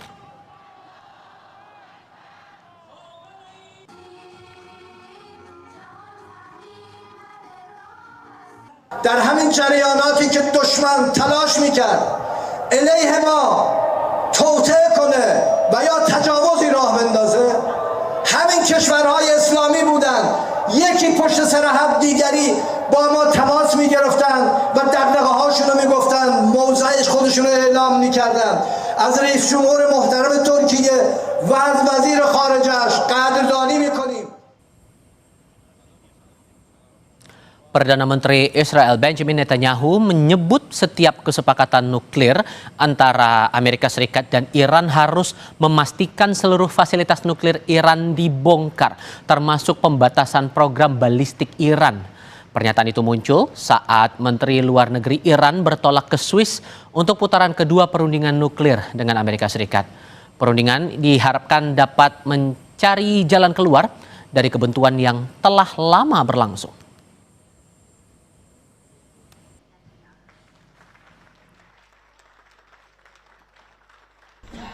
The second is that there shall be no enrichment capability, not stopping the enrichment process, but dismantle the equipment and the infrastructure that allows you to enrich in the first place.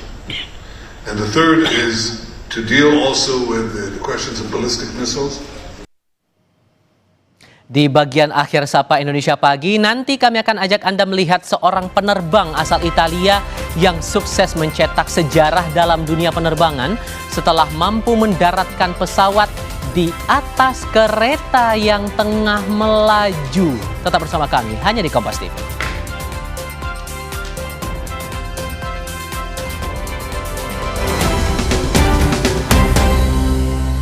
Sejarah dalam dunia penerbangan, penerbang asal Italia ini mampu mendaratkan pesawat di atas kereta yang tengah melaju. Ya, ini dia Dario Costa yang berhasil mampu mendaratkan pesawat terbang di atas kereta barang yang sedang bergerak di Turki. Dario ini mampu mendaratkan pesawatnya di atas gerbong kereta selama 50 detik sebelum ia lepas landas lagi. Aksi ini dianggap sebagai sebuah mahakarya yang membutuhkan tingkat presisi tinggi dan dilakukan oleh ahli.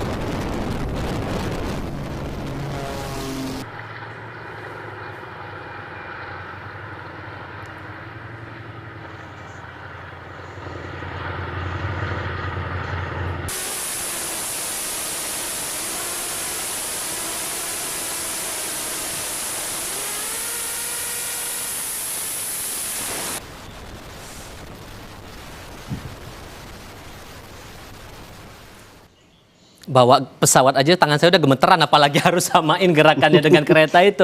Menyamakan ritmenya aja udah susah, apalagi bisa sukses begitu kan. Kereta gerak cepat, pesawat gerak cepat dan bisa pas, dan gak heran dibilang harus ahli. Itu harus ahli, dan latihannya kayaknya cukup sering tuh untuk bisa menyamakan posisinya di situ.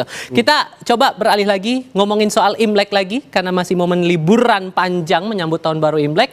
Suasana meriah perayaan malam tahun baru Imlek terlihat di Vietnam. Serangkaian kembang api warna-warni menghiasi langit Vietnam.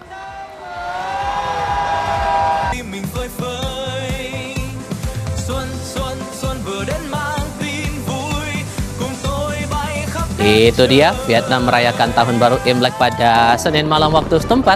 Serangkaian kembang api warna-warni menyala di cakrawala berbagai kota sepenjuru Vietnam.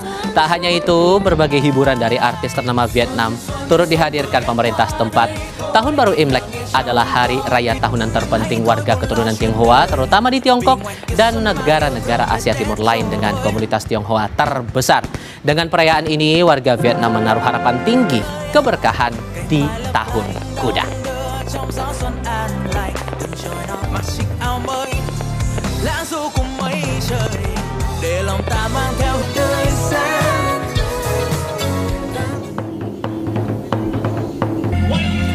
Agak bergeser ke Moskwa, Rusia, perayaan malam tahun baru berlangsung meriah dengan berbagai hiburan di kota. Ada pertunjukan tradisional barongsai dan tarian khas warga Tionghoa. Sebelum malam tahun baru Imlek, sejumlah hiasan khas Imlek juga dipasang di sepanjang jalan Moskwa, seperti lampion dan patung naga. Warga setempat juga bisa mencicipi masakan khas Tiongkok dan membeli souvenir di pasar yang tersedia. Moskwa menjadi tuan rumah perayaan tahun baru Imlek untuk ketiga kalinya di tengah hubungan hangat dengan Beijing. Sementara di Tiongkok akan digelar festival Maslenitsa Rusia atau Pekan Pancake merayakan Tahun Kuda.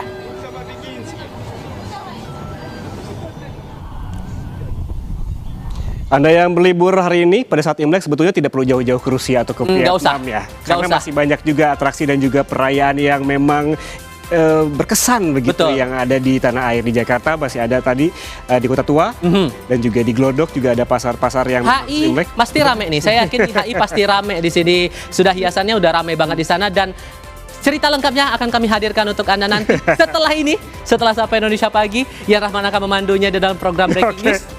Sabar dulu. Tapi untuk saat ini kami tutup Sapa Indonesia Pagi hari ini. Selamat menikmati liburan. Gongsi. Saya Yan Rahman. Dan Iva Solesa udah tadi. Ayo. Sampai jumpa lagi.